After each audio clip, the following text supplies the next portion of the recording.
Welcome to the Play It By Ear podcast, the podcast where the topics may vary because, hey, we play it by ear.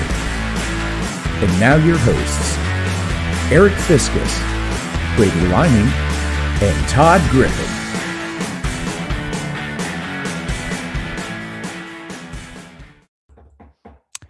Episode 212 of the Play It By Ear podcast. We're officially boiling. And Todd is boiling with his grooves there in the middle. Had to finish her up. He's skedaddling. Skedaddle. All right, check in if you're here. If anybody's here. By yourself, if you want to. My little Savannah. Thing says I've got 3 people here. There's Savannah. They're trickling in. It's like the party. Nobody wants to be the first, but somebody has to do it. And the floodgates open. Come on in here. Come on in here. Yeah, come on in here. Are there some toros that could be in the atmosphere? So I was looking at my nameplate. Depending on what day we do this next week, I'm going to change my nameplate. I'll no longer be footloose and fancy free. I'll be a working stiff again. You're an Oak Ridge Boys fan. Is that an Oak Ridge Boys thing?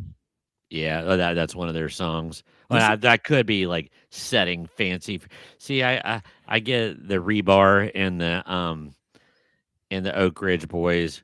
One's about selling your daughter, and one is about letting a significant other go. So, I mean, is that what that Rebar song was about? Selling your daughter? Oh yeah. Well, first off, it wasn't called Footloose and Fancy Free, though. It was just called Fancy. Yeah. Right. Yeah. And according to the song, Fancy was not free. So I don't recall an Oak Ridge Boys song being fancy free. Yeah, you'll have to look it up later. I don't even know why I know that, because that was not in my genre, but I think could have been on some K-Tel album laid around on my uncle's house or something. One of those. But anyway. So how's everybody doing? Are we surviving this week here on a Wednesday? I believe so. Well, I'm doing great, I think. Yeah, I know next week it's going to be like 90 degrees all week. By the way, I couldn't let Brady go. I couldn't let Brady make that statement and just walk away. Set him straight. You don't mess with Rebar. I'm a Rebar fan. Oh, I like Reba. She didn't write the song. Oh, that's true. But it was not about a woman selling her daughter. It was about too. She bought a dress for her daughter. It is to about go out and get men. It is about a mom who is dying, who's terminally ill, and she's apologizing to her basically. And she's also, her fancy needs to take care of her younger siblings because mom's dying. See, so I was always told she was fixing her up and apologizing because I've got to sell you out. She's apologizing because she's left her no other way to take care of her younger siblings. That seems like some what do you call it? Some historical post-dating editing. I swear I've seen. I'm not pulling that out of thin air. That's what I was told. That's why the song's always horrified me. Regardless, it's an upbeat song for either of those situations. True. That is very true. But the Oak Ridge Boys did have a song called Fancy Free, 1981. Yeah. No, actually, sorry, that was the name of the album, Fancy Free, that the song Elvira was on. Or the album that Elvira was on? Yes. Maybe that was a B-side. Maybe somebody I knew had Elvira, and the B-side maybe was that, because that's how I got exposed to the song. There's no song called Fancy Free. That's the album. Oh, there is. Title. Well, not by the Oak Ridge Boys. That's what I'm saying. I shan't be corrected twice on my knowledge of country. Well, music. you're still going to get stomped a new one for this one because you clearly have never listened to the lyrics of Fancy, because mom clearly says, let's see, it says, where's I had it for a second ago. It says, crap, I lost it. It scrolled up on me. Right past the part where Your the paws run off. transaction I'm happened. real sick, and the baby's going to starve to death. So I mean, it clearly backs up the what the song Oh, is. mom supposedly might be meaning. dying, but they And needed the money. And then hang on a minute. And then what she does with that though is she meets a very rich man, Pretty Woman style, and ends up being his woman. So like she doesn't just stay in the gutters selling the goods for her whole life. She ends up, All right. it wasn't long. I'm set and fancy free. Yes, that's 1 week Yeah. pouring his tea in a 5-room hotel suite. I charmed a king, congressman, and an occasional aristocrat. Then I got me a Georgia mansion in an elegant New York townhouse flat, and I ain't done bad. So again, she used that to work her way up. But the reason why she was having to do it was because mom was dying and the Okay. baby needed food. It's never as simple. It's never as black and white, Brady, as somebody tells you. That just probably somebody that didn't Yeah. like the song told you that.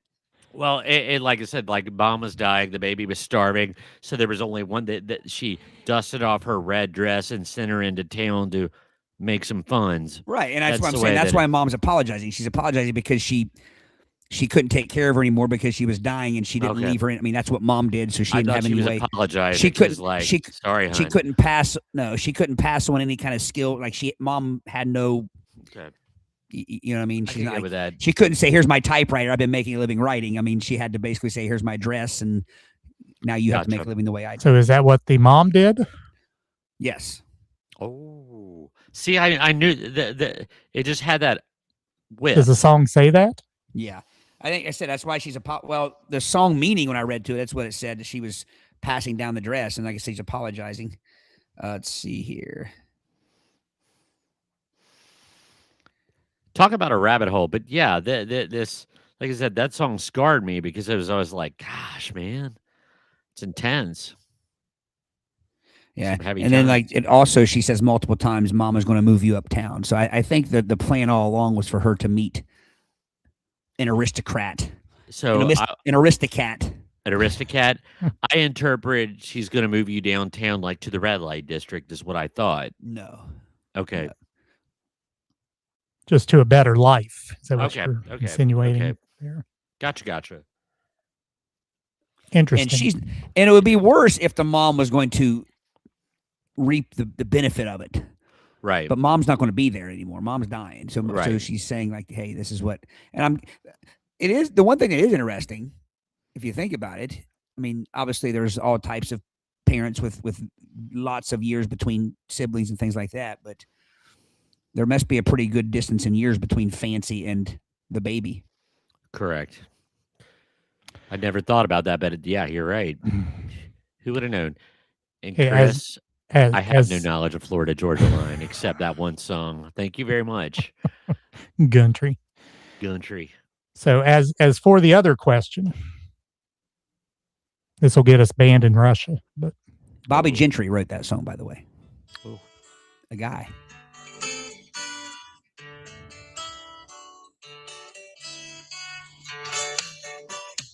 Oh Lord, you just don't know how it feels.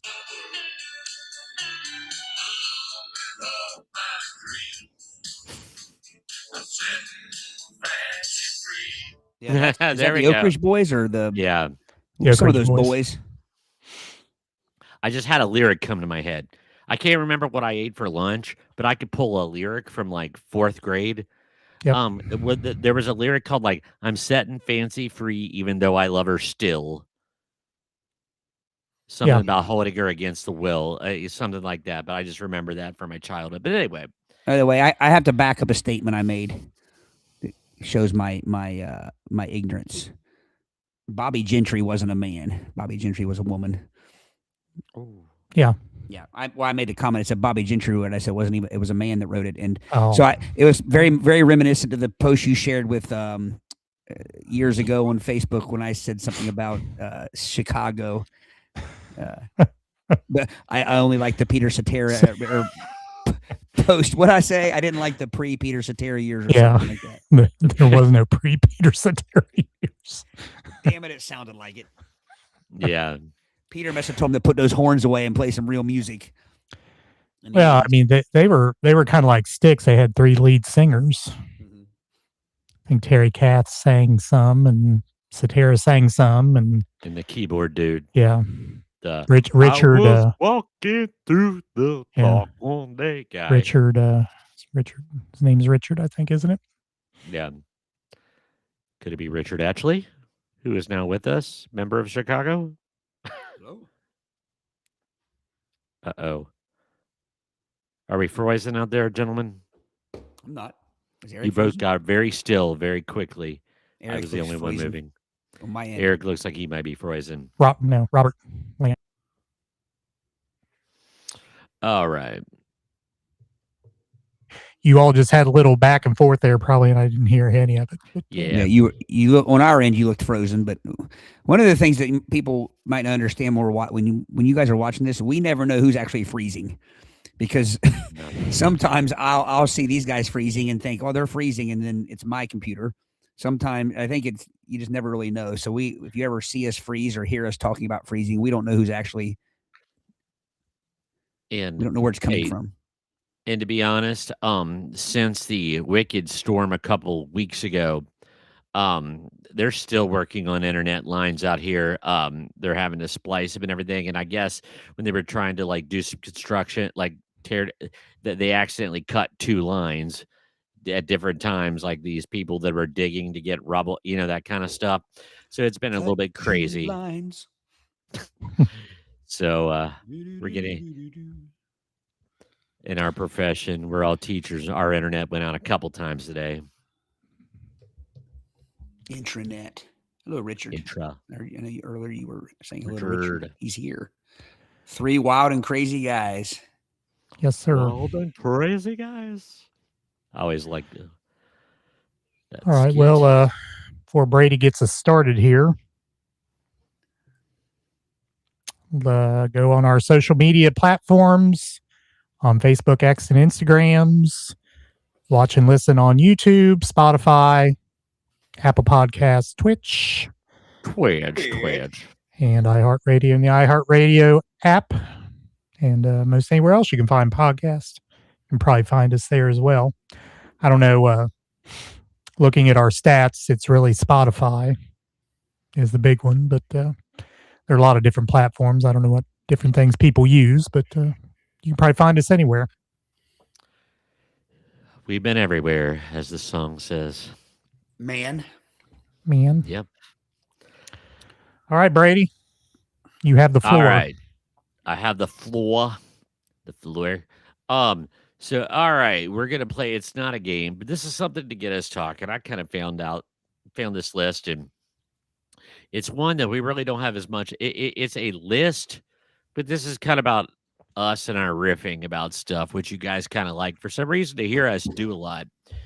But this came from a category that sounds very middle school salacious, but it's called Never Have I Ever. And it's just things that, have your hosts and our audience ever ran across, have you ever or have you never? And we'll be keeping it relatively clean on this. So fear not, you do not have to change the channel. So are you ready to bare your Clean souls, sheen. gentlemen? Clean spleen. Don't say it. The Yeah. historian. One of these days, Chris, that will involve me doing some homework, some in between episode work, which I don't mind doing. But yeah, definitely we could actually just talk about the whole episode. Could be about all of our past jobs. Mine will just take about 5 times gosh. longer than the rest of these guys. Yep. He's been Although, the Eric, everywhere you've had guy. quite a few jobs, haven't you, Eric? Yeah, I've Oh, had yeah. little side gigs here and there. Yeah. Yeah. None like fancy. I will just throw that out there. So, all right, here we go. Here comes the Never Have I Ever. Now, some of them are just random, and then I have some, categorized ones. So I will start you off with something easy. Never have I ever gotten away with something I shouldn't have. Have you ever gotten away with something that you really should not have? I would Oh, think yeah. All the way someone back says they to- have it, they're lying. Yeah. Oh, absolutely. And I guess Absolutely. there are levels of getting away with things. I mean, could be something that you thought your parents were going to come down hard on you and didn't. And although they still knew, I mean, it's A mild reprimand and slight embarrassment, or was the boom lowered? right. I really never did anything to get the boom lowered. I was too afraid to do anything to get the boom lowered. That's what I Um, always tell people. I mean, you're a little bit, both of you are a little bit in the situation I was in, but I think mine's a little more extreme in the fact that my siblings are 11 and 13 years older than me. yeah. And you two didn't have quite that space between you and your siblings, but Well, I mean, my Donnie and Teresa are 12 and 11 years old. well, right. But you had, Yeah, but I had a peop- 5. you had some that were closer to you. Right. You know, in my case, it was like, for lack of a better explanation, my parents gave up. Like, well, once I became of an age where I could kind of take care of myself, they kind of gave up, and I could have taken a lot more advantage of that. But I'm a rule follower at heart, so I never really did anything that I like you, Brady. I never really did anything that would need the boom lowered on me, but Yeah. I certainly could have. Yeah. Yeah, I've often well, the people that have told me that were more like my siblings by telling me that mom and dad, by the time I came around, they were pretty much just worn out and tired. So I got by with a lot, but I'm not a rule follower. That makes me sound worse than what I am. I mean, I'm not there's level of rules. There's a hierarchy of, you know what I mean? There's not, it's not like I'm a rule breaker. So I go out and, break the law and things like, I'm not saying that, but I've never been one to be able to stay within the, what do you call it? The Color within the lines, if you will. right. I've never been, but I've always said this. I was a very good kid. I was good up through high school, out of high school. I mean, I didn't really do anything that warranted any kind of big consequences. So because of that, I guess you might say that I didn't get by with much that I shouldn't have until I became an adult. You know, and I'll say this, and I think it applies to all three of us to a certain extent. I think we probably got away with things more so because we may have been funny. Our shenanigans were harmless and likable. Well, I'm not sure my dad thought I was very funny most of the time, but Well, he may now, but I don't think he did back then. I share the story of, I don't know how old I was, and we are on the way to vacation, and we're going down the Sardinia Hill to 32, and I reach up in my head in between mom and dad, and I'm like, "Are we almost there?" And that backhand couldn't have come quicker. Now, see, that's funny, but he didn't think that was funny. Yeah. Yeah. well, Absolutely. and When my dad was teaching me to drive, and we were going down Mariestown Street to 32, and I said, "Now, do I turn right?" We were going to go right towards like Macon, and I said, "Now, do I turn right here? Do I go out in the middle and turn right?" And he made me get out of the car, and he drove himself. So again, I was joking. oh, that intersection at Macon has been a Well, I mean, obviously, bugaboo. right, and that's not funny. There's been way too many people hurt and killed on that, but I mean, I was literally joking. But I think my timing of my jokes. You got is away just with it, never Eric. good. Yes, we did. Are you telling it or am I telling it? I don't know if we ever told this story. I think we have, but it wasn't because of shenanigans. It was mechanical error. In the car that I was driving at 16, something had happened to the Pinto. And I was driving an older neighbor's car because they couldn't drive anymore. And it just stalled out while I was leaving school. It stalled out while I was crossing 32. So it stalled out right almost in the middle of eastbound when I was trying to get to the westbound. And I had this divine, what do you call it, message into my skull. Don't hit the brake, just go. Because if I would have hit the brake, we would have been dead. And I'm like, let's roll. And we roll it across, and we made it. So it's just like that scene from the movie, like people are in the middle of the road or something, and you see the scene where I'm thinking planes, trains, and automobiles, like where the two semis are coming down in the lane and honking their, Yeah. and we're just rolling like 3 miles an hour. Yeah. Well, I've probably shared this on here. If C is listening, I'm not sure. I know she just got home. I hear her up there, but she'll tell you we were dating in high school. We were crossing 32 there at Morristown Street and Morristown Road, and it was snowing. It was Christmas Eve, and it was snowing real bad. And so I'm going down that little hill there to 32, and just as I was hitting the brake to stop, and as my nose got about to the stop sign, I just did a big loop. Ooh. Like my rear end went out into 32, and then I was facing back up, so I just kind of drove up the hill, turned around, and came back and tried it again. But luckily, there was there were no cars coming, because I would have definitely been toast. Yeah, that was terrifying, man. So I guess we got away with something, but Right, and that's what I was going to ask you earlier. Do you mean like getting away with it as in like avoiding punishment, or like got away with it as in we didn't get killed? Kilt or caught. I was not thinking getting away with it, but when you were talking about the car thing in the intersection, that's what led me down that diversion. Yeah.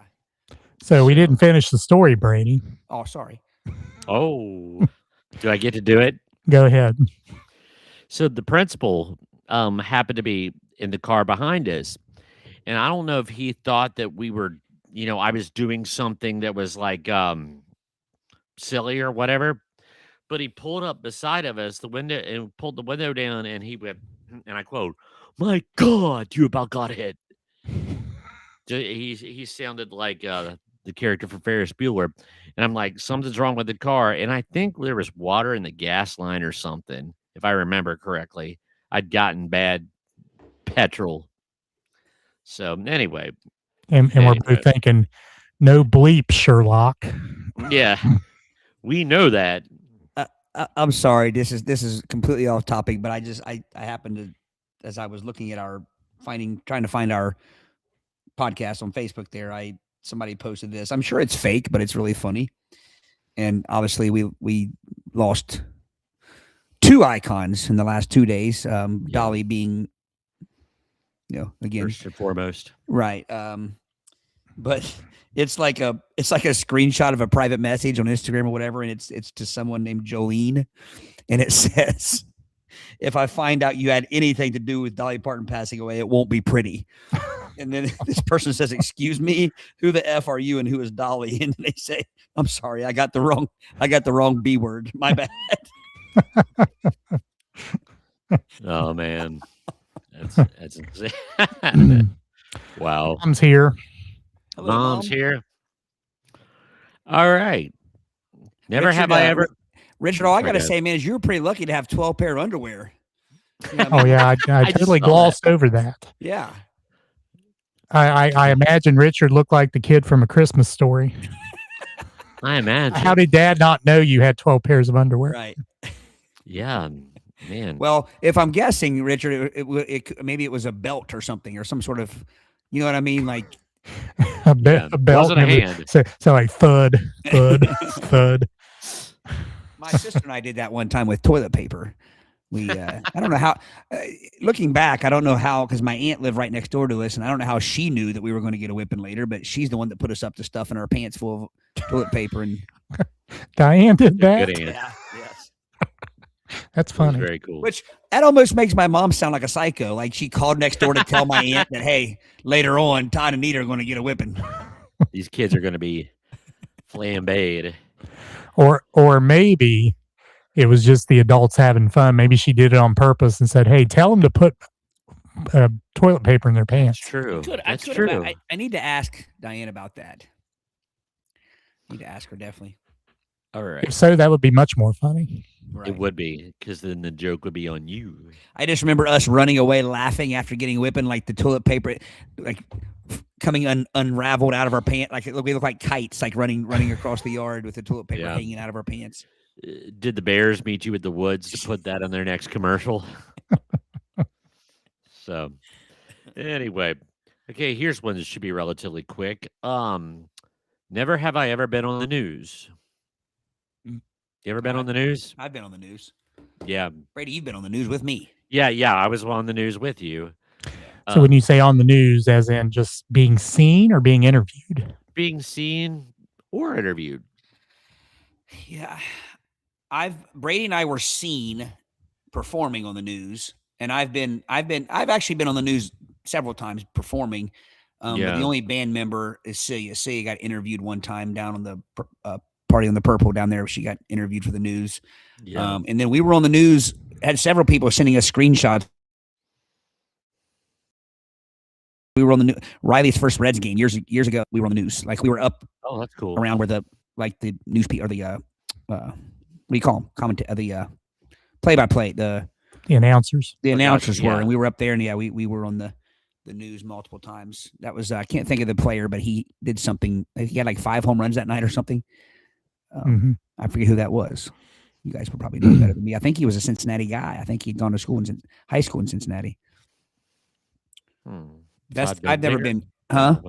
No, I was just thinking of first Cincinnati Well, base player. I can't remember the name. He was a. He had 5 home runs in the same night. I thought it was something like that, maybe 4. The name is not right, but it was something along the lines of Janetti, like or something like Scooter that. Jeanette. Was it Scooter Jeanette? Yeah. Marty Jannetty after he got kicked by Shawn Michaels. Let me look up Scooter Jeanette and see if that's The historian knows his baseballs, so yes, Okay. it was So Scooter Jeanette. was I right about the 5 home runs, or was I off? I mean, it was something. It was a record, I think he had 4, maybe. maybe 4. But he also hit. It seems like that night he hit he hit for the site. He hit like a single, double, triple, and maybe that was it. And then he had like a couple home runs. I think he had a grand slam too. That's pretty Anyway, cool. we were at that game. That was Riley's first game, and we were apparently on the news because people were sending us screenshots of it. Yep. I've never been on the news like, I was wanted by the police or Story 11. I don't think I've ever been interviewed on the news. Yeah. Yeah. So on June 6, 2017, Jeanette hit a record-tying 4 home runs, including a grand slam, and had a career-high 10 RBIs against the St. Louis Cardinals. Dang. It's a good night. All right. So, Savannah, This you is- were interviewed after the Oh, yeah. When the fire department in the school was hit. And that was quite the there was a lot of news coverage in town for a few days over that. Probably calling us Sardinia. Sardinia. about an All hour right. and 15 minutes away from Xavier. Right. Xavier. I hate it when people get Sardinia and Sabina mixed up. Irritates me. But anyway. Have you ever now this gets deep. Have you ever quit something that you were good at? Yes. Most things. Because unfortunately, I'm not good at sticking with things. Yeah. Yeah. Eric, what is something that you quit that you were good at? I think I was a really good soccer referee, but I quit doing that. Yeah. Yeah.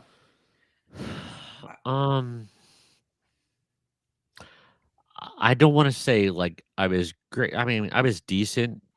Eric found the books that proved my stats were solid, but I quit baseball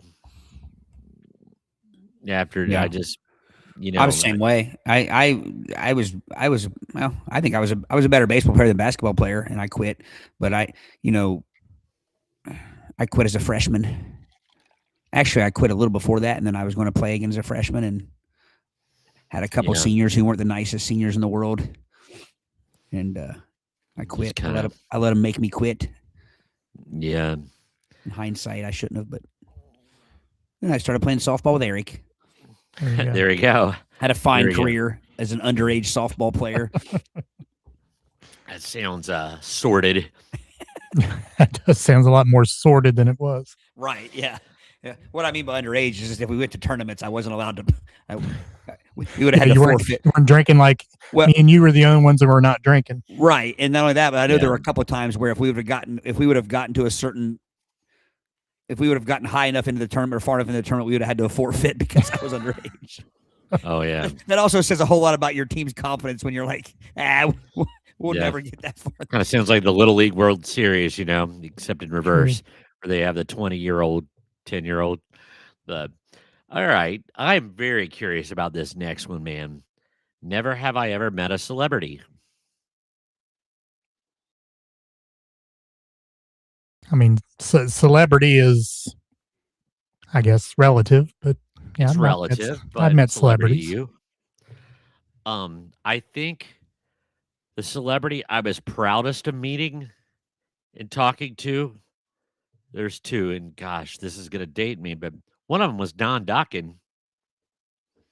Took time, shook my hand, brought some cans for a canned food drive they were having at one of their concerts. He was out there and met him, and he signed something for me.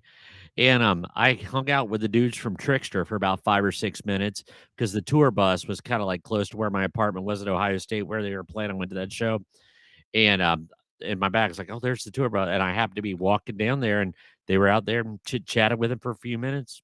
And they were cool. Would you? So Now you know I'm a Russian fan, celebrity. Brady, but you know I'm a fan, but would Yeah. we deem Trickster as celebrities? Well, they were at that time. Yeah. Oh, dude, like and I'm not even making a joke. I'm being totally serious when I say this. When I say it was the most afraid I've ever been at a concert, I was I was kind of on the front because I lived right there and just walked across, and I was getting crushed against that stage by a throng of females trying to get to the stage, and like I couldn't move, and I was like, I had a moment where I was kind of afraid because I was like getting pinned up there. It was a packed house. It was a packed house, so I know sign of the times, but it was a big deal then, kind of. Um, I've met the members of Styx multiple times. multiple times, cool. Spent a good deal of time with Tommy Shaw. Yeah, Met the governor a couple times. yeah. Sorry, I got a funny text I got to send you guys while keep going. Hung out with Gary Burbank quite a bit. Oh yeah, local broadcasting celebrity. Yeah. Well, I kind of even made a mention. It was a brief, very obscure celebrity, but I was seated at the same table for a dinner as Morgana, the kissing bandit, the lady that would run onto the field and kiss the athletes. Halfway through the dinner, when I finally found out she just went by Mo, and like I said, it's like, oh, it's like, oh yeah, I'd forgotten all about her. yeah. That's a deep dive, man. That is a Is she- deep dive. Is she still endowed? No, I don't I'm know. Is sure she still alive? Still lives in Columbus. Oh yeah, she still lives in Columbus. To Missouri. Really? She was I- very, let's very, see. very nice. I've Very met. engaging. Well, I've met Larry Bird.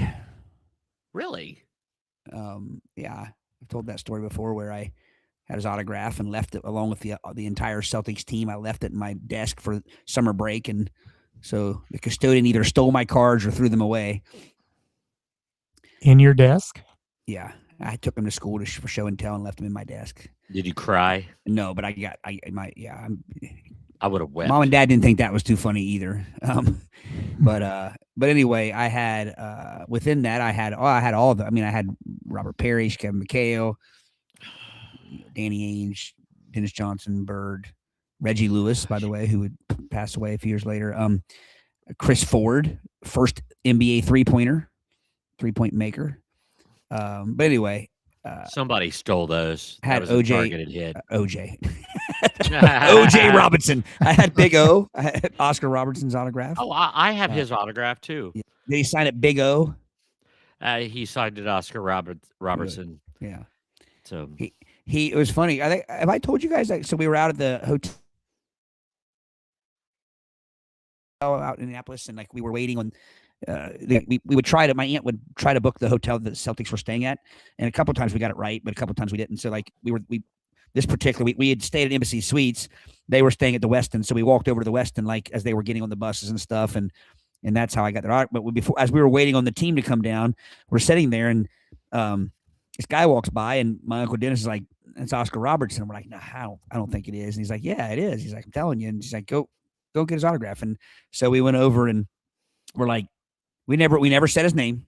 We never said we think you're Oscar Robertson. We were just nervous kids and said, "Can we get your autograph?" And he's like, I'm you guys must have me mistaken for somebody else. We're like, "No, can we have it?" And then he signed it. We ran off, and we go back to my uncle, and we're looking at it. We're like, it doesn't say Oscar Robertson. And then it said Big O. So he actually was Oscar, and he was just trying. I don't think he wanted like attention and stuff. So, and then Larry Bird, I remember just having huge hands. He would like reach his hand out and grab like 7 or 8 ink pens and like pieces of paper at once, and like just grab them and sign them all. Which is interesting because he always said he had small hands. And then I met Jack Black. Oh yeah, that's a good one. That's Jack good. Black and Kyle Glass.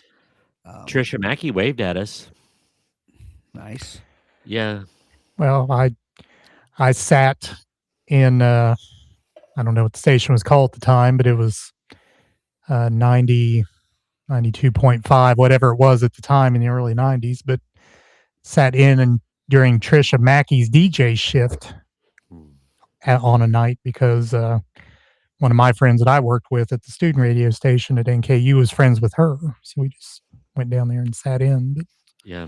What famous people have y'all met? So Savannah, who'd you and John meet? I don't know if it's that or if it's gotten away with something. What was she? And Chris, thank quit you for something. the compliment. Maybe that was the question of have you ever quit anything you're good at? Either way, chime in, folks. Let's hear those celebrities. Mama Liming, have you ever met anyone famous? I believe Johnny Bench. I met Johnny Bench when they opened up at the ATM at Russellville, the Fifth Third. Nice. There's one. Did you guys ever meet any of the wrestlers they would bus in for like the Sardinia wrestling back in the day, like Howard the Animal Steel? Yes, since my dad was in the Lions Club, we had a lot of time with those guys because the Lions Club was sponsoring it. Yeah. Actually, we drove them around in our truck. I was in truck trying to get people to come. And the historian will appreciate this one. One of them, Kamala, the Ugandan giant, was supposed to be there. Eddie no-showed because I was excited about that one. You there? Dustin Lynch, Afro Man. Afro Man goes into Mama's Coffee all the time. I saw him in there. Yeah. All right. Nice. Dustin Lynch. Dustin Lynch. Is that, I think, a country artist? Sounds like it, but I don't know. Yeah. All right. Have you ever forgotten? This is kind of an amusing. Stop, Bray. Hold the phone. You're just going to hold on to information like that, Mr. Historian? Right. Well, what? I just saw it. I'm sorry. Beal? First off, he's met Trump before presidency or after. Wowzers. I'm more interested in Jessica Biel. Well, I am too. I'll get there. Don't worry. Timberlake or post Timberlake? Yes. But I mean, those are two pretty. Well, Jessica Biel hasn't done much in a while, but at one time, I mean, like those are two powerhouses right there. And I mean, I'm gonna toot the historian's horn here a little bit. Now stop it. Anyway, the guy that trained him to be a professional wrestler was Lance Storm, the Lance Storm of WCW fame. Fast typed her name. So who did you mean to type? Jessica Fletcher from Murder, She Wrote. Murder, She Wrote. Jessica Hahn from Murder, She Wrote. Murder, She Wrote. Murder, She Wrote. So the cocaine joke there a second ago reminded me, Brady, you'll get a kick out of this. I'm going to go down a rabbit hole if that's okay. Sure. So our dog, we have a dog who's she's going on 14, and we don't know what's wrong with her, but she's losing her mind. Like she's she's a nuisance and a menace in every way. I've never seen a dog wait until they get old to decide they're going to be like a puppy that is untrained. And I mean, she just out of control. These are some things that she's done recently. She got into the pantry a few weeks back and pulled down an entire loaf of bread and ate the entire loaf of bread. Now, guys, if you've seen my dog, she's not any bigger than a loaf of bread. Where did it go? She literally ate her length in bread. Same pantry. She pulled down from the second shelf, from the bottom shelf. She pulled down a crock pot, like a big crock pot, and it busted the porcelain Crockery? inside. I mean, if it had hit her, if it landed, it would probably killed her. She eats. She wants to eat nonstop. And I mean, I know you're thinking that's every dog, but no. I mean, like you can feed her, and 3 minutes later, it's like she's forgotten she's been fed, and she's right back at her bowl whining like she hasn't eaten, and She's starving. something's going on. Like I think something I think she's literally forgetting that she's eating, and just she's getting very nippy. I mean, like she sleeps in our bed. She always has, and it's like sleeping in a landmine. Like if you move your foot near her or something like that, she'll snap at you, and you got to constantly like dodge her trying to bite you. Now she only has about 3 or 4 teeth, so matter of fact, Say got it the other night. Vigorously. It didn't break skin, but anyway, so something else she's been doing. This is kind of gross. Is she tries her damnedest to get down to the basement where the cat hangs out for various things. She goes to his food bowl if she can get to it, but also she has been getting into his litter box, and which the vet said it's actually normal for dogs to want to eat cat poop. But anyway, it's funny to bust her. So like last night, for instance, I come downstairs, come in the basement, and she's down here, and I'm yelling like it's just constant yelling here, like Heidi, get upstairs or something, whatever. And so like I yell, it's kind of half dark, and she comes out of the side room where we have the litter box. And like her face is just completely white and like I just busted Montana. Like I just busted her. Yeah, like I busted her, like just huffing a big old pile of cocaine, and she just comes out all nervous acting, and her face is white. So we busted her in the litter box, and I just thought of you, Brady, with all your toot references and your cocaine jokes. I just thought. For anybody that's just watching, I am not on the toot. No, yeah, powder. I just it's his go-to drug joke. Not that drugs are funny. Yes, but yeah, it's actually, to hear us talk, you'll realize we know nothing about drugs, because Brady's is toot. Mine is angel dust, which I'm not sure if has even been a real thing since 1986. But anyway, Brady, I thought of you when I saw that, because I thought, boy, Brady would have liked to have seen Heidi here with her nose full of toot as she comes running out of the bathroom, busted. So you say angel dust. It always makes me think of that line that cop says in Trading Places. Dan Aykroyd has the baggie, and the cop says, "Do you know what this is? Angel dust, pescatidylene. You know what this stuff does to kids?" I don't know what the scientific name of it is, but some blah blah blah blah blah titylene or something. I don't know. There's just a diversion there. Anyway. Am I sorry, Proceed. Eric? I froze there, Eric, or something. So go ahead and read the historian's comment about how he met Jessica Biel. We have a few comments here.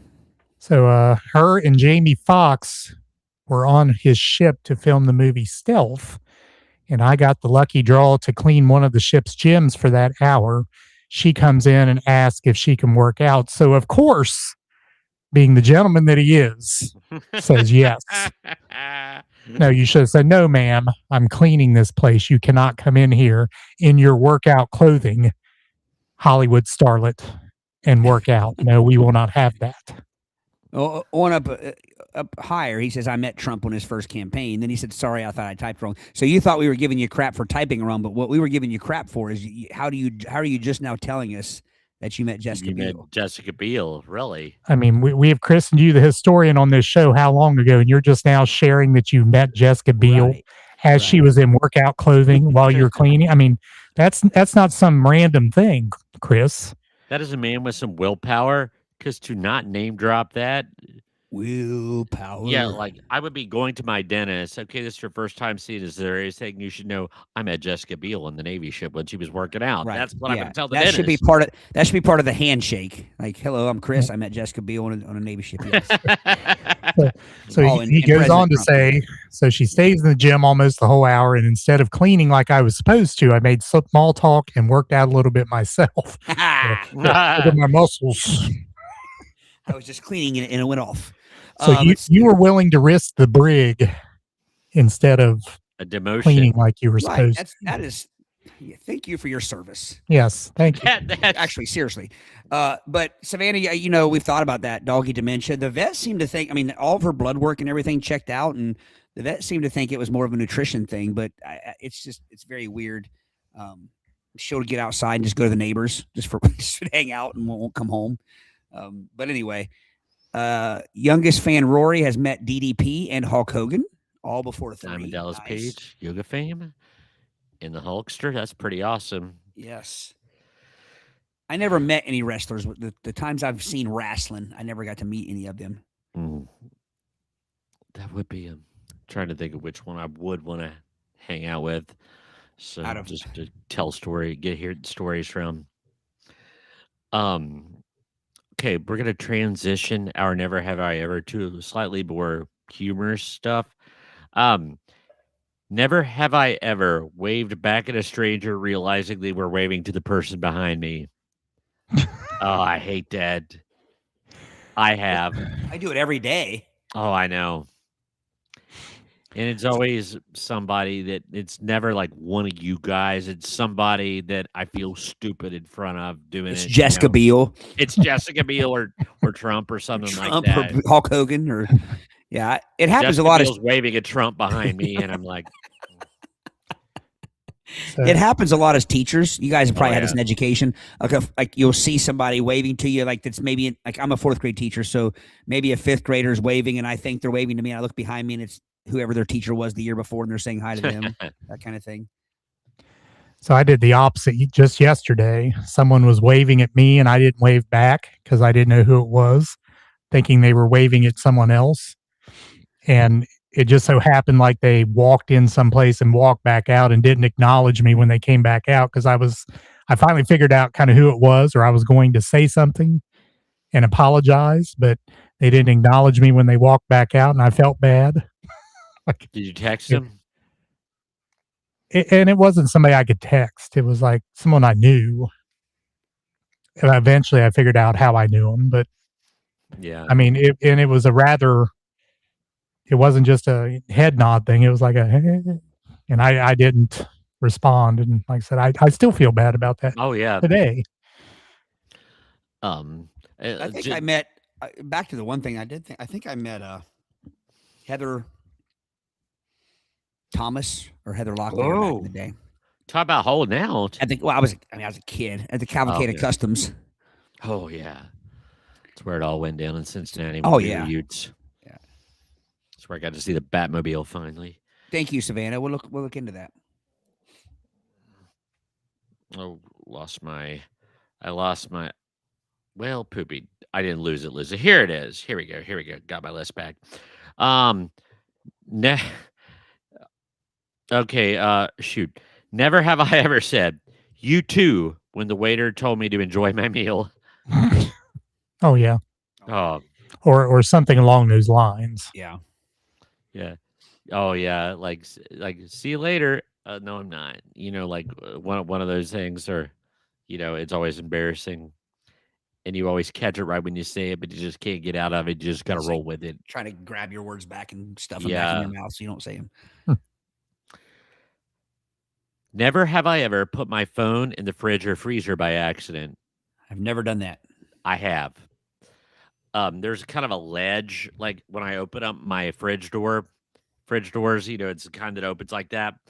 And I have my phone in my hand and I set it in the little ledge so I could pour something real quick for the kids and shut it. Like, what did I do with my phone? And it was in the fridge on the little fridge ledge. So I felt pretty dumb, but at least it's understandable. So,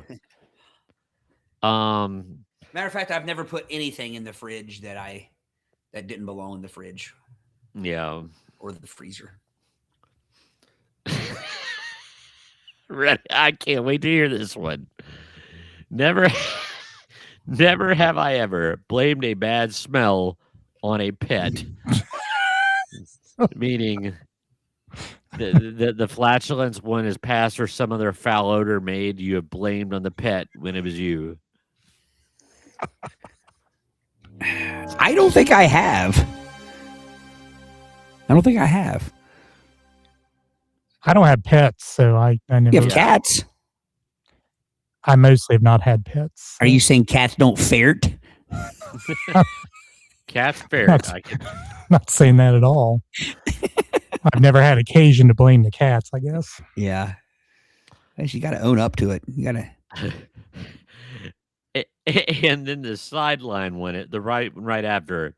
Never have I ever blamed a bad public smell on some other person or acted like you didn't know where it came from.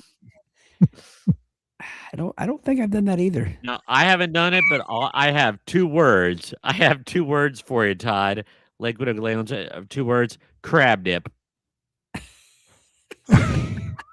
Where someone blamed this horrid smell.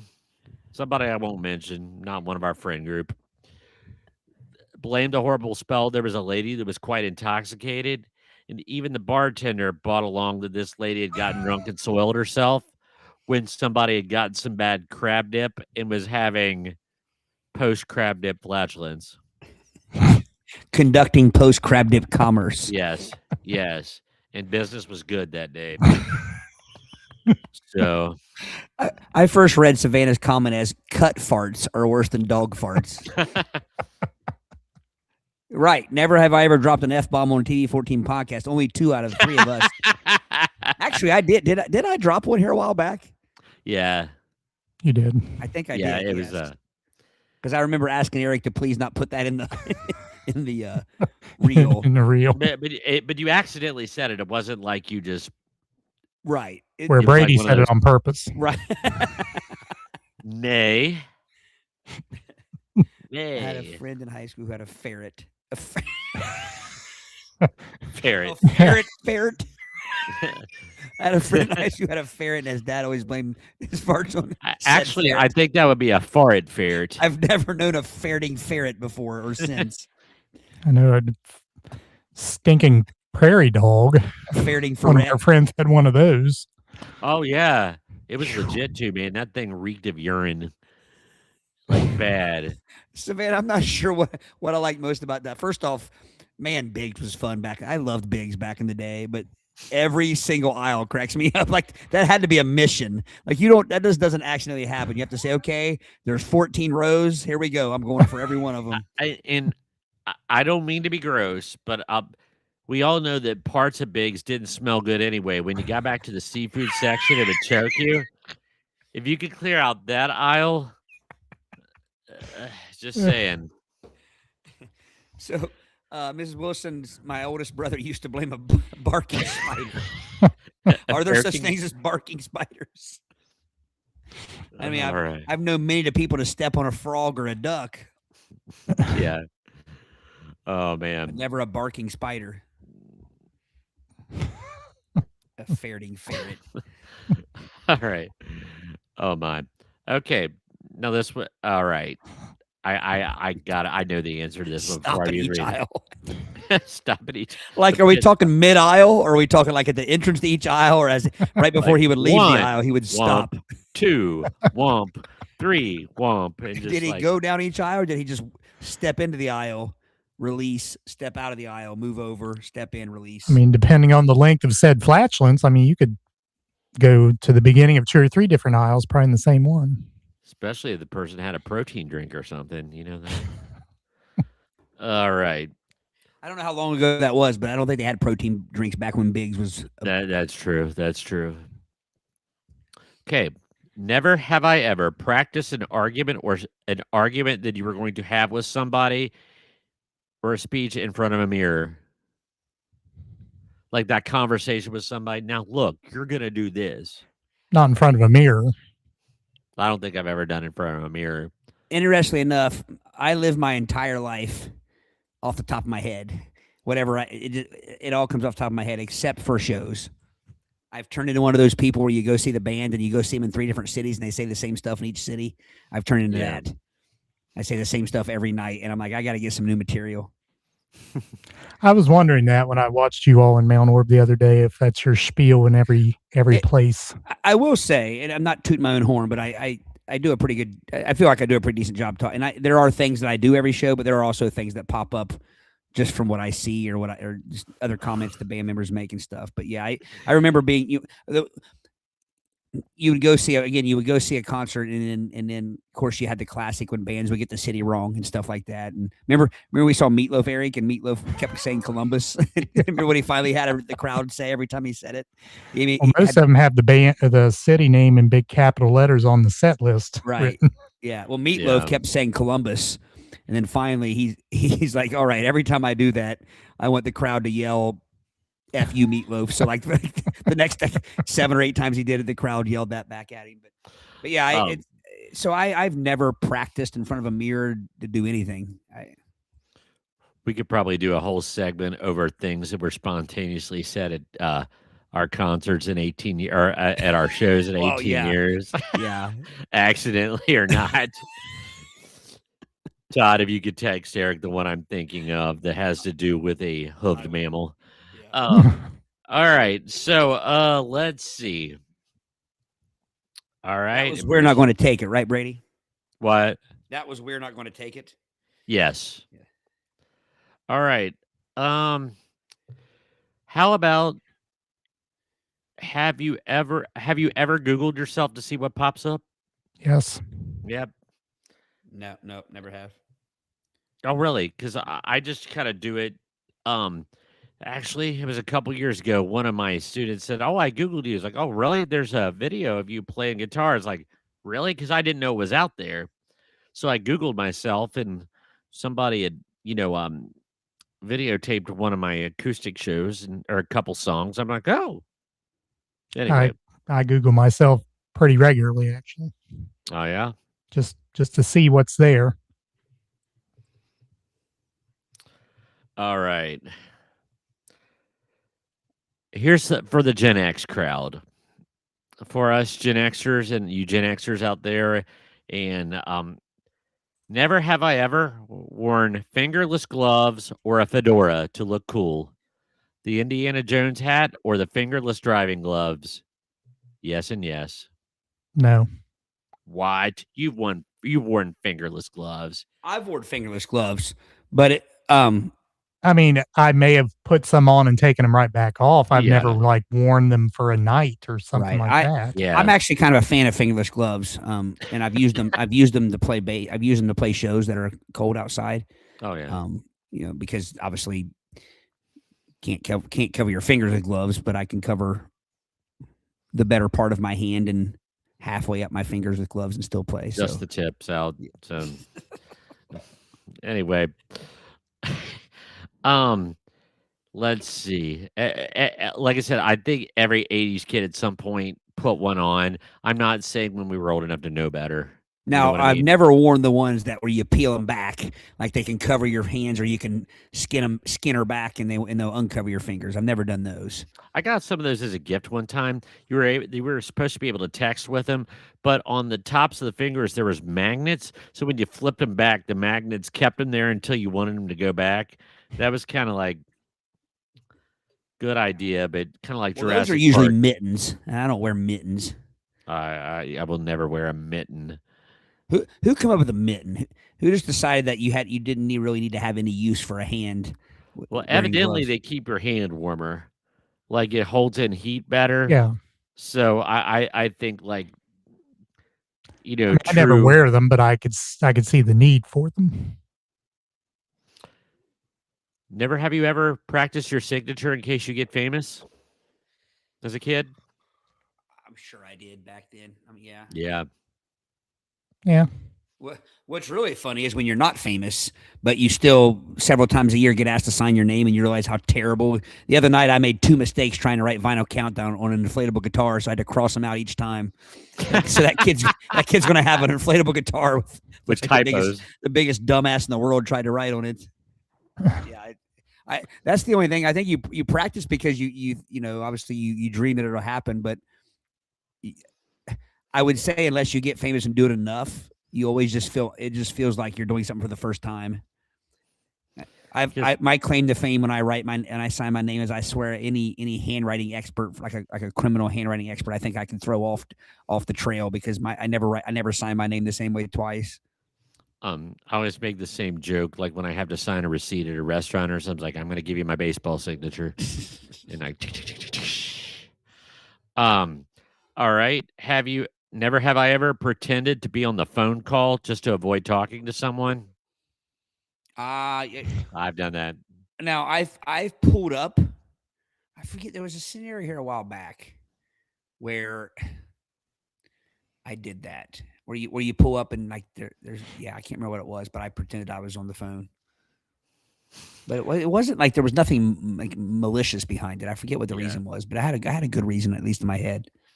I can't say for sure that I haven't. Yeah, let's put it that way. Yeah. I think there was one time I did it.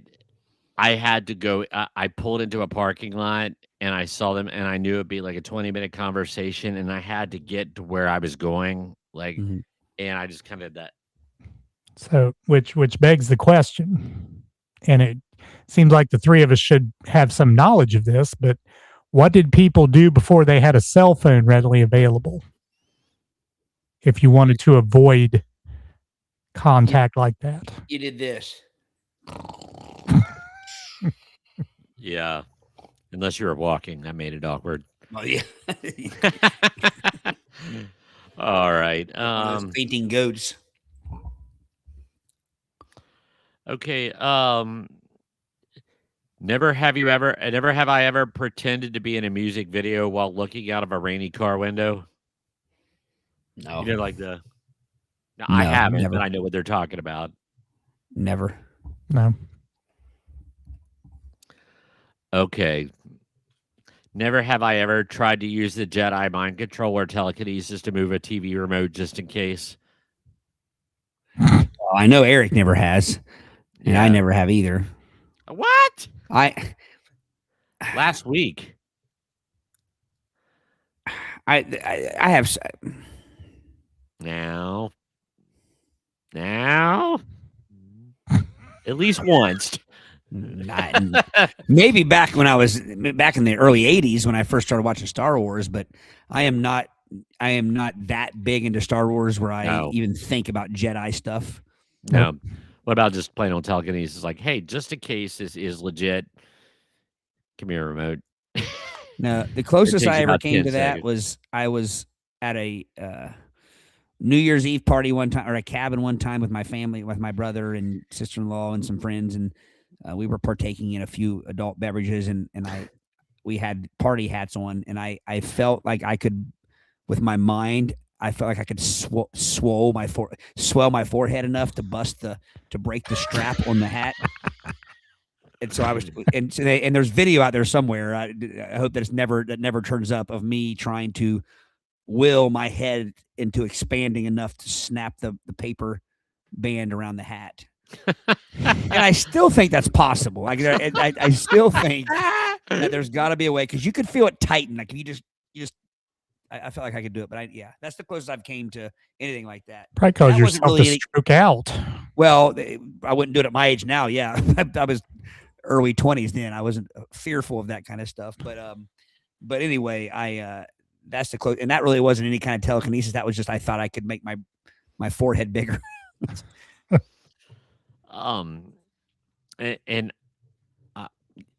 This one just popped up, and I know we'll have to go to the game here soon, but never have I ever tried to slide into a celebrity's DMs. Hang on a minute. Do my arguments with Richard Marx or my attempts? I think this means shooting your shot a little. Well, just like trying to some little, I mean, so. I might have told this story. I say that a lot because here's the thing: when you've done 260 or 70 episodes, you forget what you've talked about, and you just assume you've talked about everything that you will ever know. See, the closest I came was I am a huge fan of a singer-songwriter named Brian Fallon.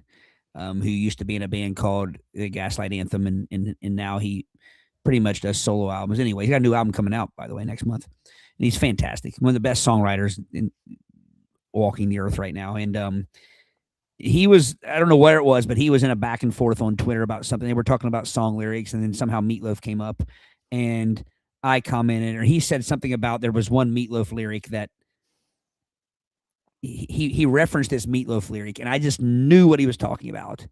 And so like I commented on that, and I had the lyric right, and he replied to my comment, and I was like walking on air for like the next 3 days because this guy that's a hero of mine, not only did I know the lyric he was talking about, but it's the lyric in Objects in the Rearview Mirror May Appear Closer Than They Are off Bat Out of Hell 2. And the last verse when he's talking about he and his woman when they were younger and running around, and it says, and I can see her rising up out of the back seat now, just like an angel rising out of the tomb. And I knew that was the lyric he was talking about. It's a perfect, which first off, Meatloaf had nothing to do with that. That was Steinman, but the whole point was, so yeah, I mean, does that count? Like I butted into a conversation that I saw him having with somebody else. It wasn't a message. So it wasn't a DM. It was more public, but Andy Summers, the guitar player of the Police, liked a comment. He he posted something on Instagram, and it was the vinyl of Synchronicity, and he said, "Huh, look what I just found." And I said, "That was the first cassette. That's the first album cassette that I bought with my own money." That I went out and he gave it a like, and I'm like, "Oh yeah, that was very cool, very cool." Well, and I will say that since then, that I had a couple other conversations with Brian Fallon about like guitar pedals, like stomp boxes, and Well, that's pretty cool. And it was several years ago. But I was looking for my famous, not my famous, but my I don't know what X is up to these days, but I had a small back and forth. I know I've talked about this with TV's Chachi. Scott Baio. I had a conversation with him, and I asked him, he was talking about pasta, and I asked him where he told me where he got his pot, and I bought some pasta based on his recommendation. Was it good? Very good. Like I said, I don't know how to find old messages on X now that it's not Twitter, nor do I even know if it saves it. But yeah, it was pretty cool. And here we go. So, but he wasn't really interested in talking to me. It went like this. Thanks for the follow. This is me. I've had this account forever, but I've just recently started using it, albeit from afar. Big fan, and sorry that you have to put up with so much bullshit, because he does put up with a lot of bullshit on Twitter, by the way. He's a very patient man. Yeah. And then I said, I ordered this online based on your recommendation. I can't wait to try it. And there's the pasta. And Scott Baio said, great. I was not. I was that waiting. Was the end of that conversation. Yeah. Man. So he just got cast on a show called Frisco King, which is a He deserves it. spinoff of Tulsa King. I'm going to be honest with you, and I'm not going to get political here, because there are dirtbags on every side of the spectrum. But some of the stuff that I see people saying to him, and then he has to defend himself over. I mean, his wife had some sort of brain. I mean, and like people just wishing death upon his wife and saying disgusting things about his like teenage daughter, who's she's a golfer and like she's starting college and stuff, playing golf. Like it's hard to stay quiet. And I don't know how he doesn't just lose it. I mean, but anyway, so I think he's a stand-up guy. So I'm glad to see him get some work. That's another thing too. That people make fun of him nonstop on there about how he can't work and stuff these days. And I mean, it sounds like the man has invested well and handled the money he did make very well, and didn't really need to work as much as. Plus, like he said, he's been working all along. It's just been. But so I'm glad to see him get something. It's a Sheridan show, isn't it, Eric? Yeah. Yeah. Anyway, the pasta was great, apparently, and I don't remember what the connection was. It was either his grandma used to buy it. I don't know what it was, but it was very good. It's very colorful. It's like all kinds of different colors. Never. I will make this the last one of the night. Never have I ever eaten something at a restaurant and hated it, but you were trying to like fit in. Like you didn't want to like it's like I'm not gonna eat that, or maybe you were at a friend's house or something and you had to eat it because you were afraid to be offend them or something, and you just had to choke it down. I'm sure I have, but I can't come up with a specific. Right. Nothing jumps out. Yeah. Last night, mom and dad invited us over for dinner. And well, first off, I had this running joke. So tell me if you guys, dealt with this with your parents, but things that my mom told me my entire life. Now, when I bring them up, she's acts like she has no idea what I'm talking about, and she says she never said that. So we have that kind of running joke. Same thing happens with Celia. Like Celia was told her entire life, and I've heard this, so I'm backing her up on this, that they were related to Stephen Foster, Camptown Races, Stephen Foster. Right. Doo-dah, doo-dah. Yeah. And he was from Cincinnati. And here a while back, Celia brought that up to her family, and they're like, "Oh no, you're not related at all." Like it's like I don't know what happens, and I'm sure we'll all be that way as parents someday. Where my mom, my whole life, I heard that my sister dropped me on the sidewalk one time when I was a baby. I'd like on the sidewalk, and it wasn't just the run of the mill joke like, "Oh, you must have been dropped on your head," that type of thing. It was like that she literally dropped me on the sidewalk. But now when I bring it up, it never happened apparently. So anyway, last night, mom and dad invited us over to eat, and say we're driving, and say is like they're having pork chops or roast pork or something, Pork chops, mashed potatoes, stuffing or dressing, which was fantastic. But anyway, and peas. And I told Celia, I said, I'll bet you $1,000 that when I go in there and I say I don't like peas, that my mom will say, "Oh, I didn't know that. I thought you liked peas." And sure enough, we get there and she says something about peas. I'm like, I don't eat peas, Mom. And she's like, "Oh, I thought you liked those." So again, I've never liked peas. The only pea I've ever eaten is from vegetable soup, and it's all like the crunchy. So we're eating last night. The food was fantastic, like always. And my son is like, "Dad, you got to try these peas." And I'm like, "I don't like peas, son. You're not going to convince me now at 49 years old to eat peas. I'm not going to eat them." And so he won't take no for an answer. And he goes in, he's like, "Well, taste these peas. These peas are different." And I was like, "A pea is a pea is a pea, son. They're not different." Well, he goes and gets me this little bowl of peas. And I'd be damned if those peas weren't delicious. Freaking delicious. And they were called like something or another baby pea. Like they weren't mushy. They were sweet, a little bit of sweet, and they were fantastic. I had 2 bowls of them. 2 bowls of peas. Miracles. 49 years old. For the first time in my life, I had peas. So I guess what I'm saying, gentlemen, is you guys might like more food than what you realize if you just tried it. Yeah. But Man. I say that to say this. Then my dad's like, "Well, have you ever had pickled beets?" And I'm like, "Dad, I don't eat beets. I've never eaten a beet. I won't eat a beet. Not doing I it. shan't eat a beet. I did the peas, but I'm not doing the beets." Next thing I know, my son comes in. He's got he like shamed me. And I said, "Ethan, bring me like the very edge, like the very corner. I want the rim of a beet, just like one piece of beet." He brings that out there, and it was about the size of maybe a die, like a rolling M&M or something. Yeah. No, like a die, like Okay. maybe even bigger than that, maybe like a domino. Okay. About the size of a domino. And I was like, "What do I just?" Gaming references. So I pop it in my mouth and eat it, and instantly just tasted like I was sucking on an earthworm. It was like instant mud, just like a mud clod. It's dirt. That's what it tasted like, with a little bit of pickle flavoring. So I was 1 for 2 last night with trying foods that I'd never eaten before. But don't eat beets, folks. I had gone out with this girl that I only went out with a couple times, and her friends were meeting at the waterfront back when it was there, the Jeff Ruby's waterfront thing, or the whatever it was called. And it was a was group called the of Dock. people. No, it was not that. So it's been a while for that joke. But but anyway, they made a big to-do. They ordered shrimp cocktail, and I felt I had to eat one, and it was cold. So A, cocktail sauce sucks, and B, cold raw shrimp. Oh my god. Shrimp. Yeah, I'm kind of like, it was awful, man. It was like I was eating bait. I don't know how anybody can claim that cocktail sauce tastes good. Yeah. Nasty stuff. Nasty stuff.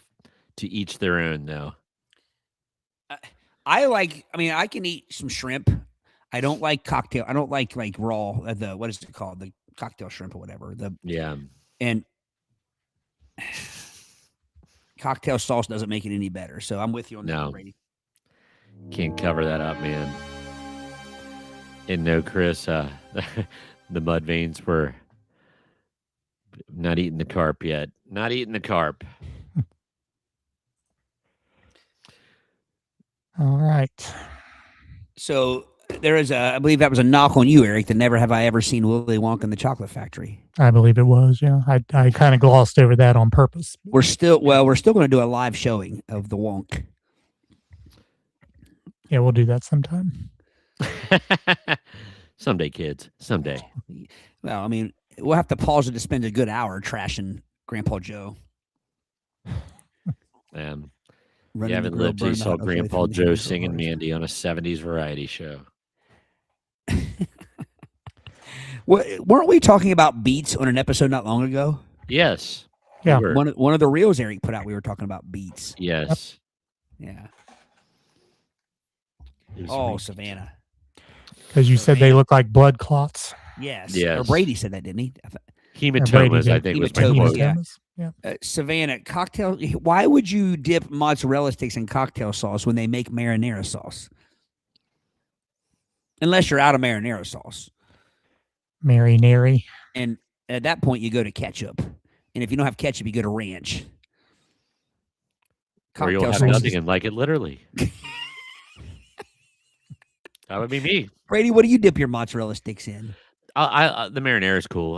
I'll eat marinara. That I like it actually. That one's okay. It's not a condiment. It's a sauce, a real sauce. But It's cocktail sauce. It's not a condiment. yeah, cocktail sauce has got that vinegary, bitter nast that I don't like. It's horseradish.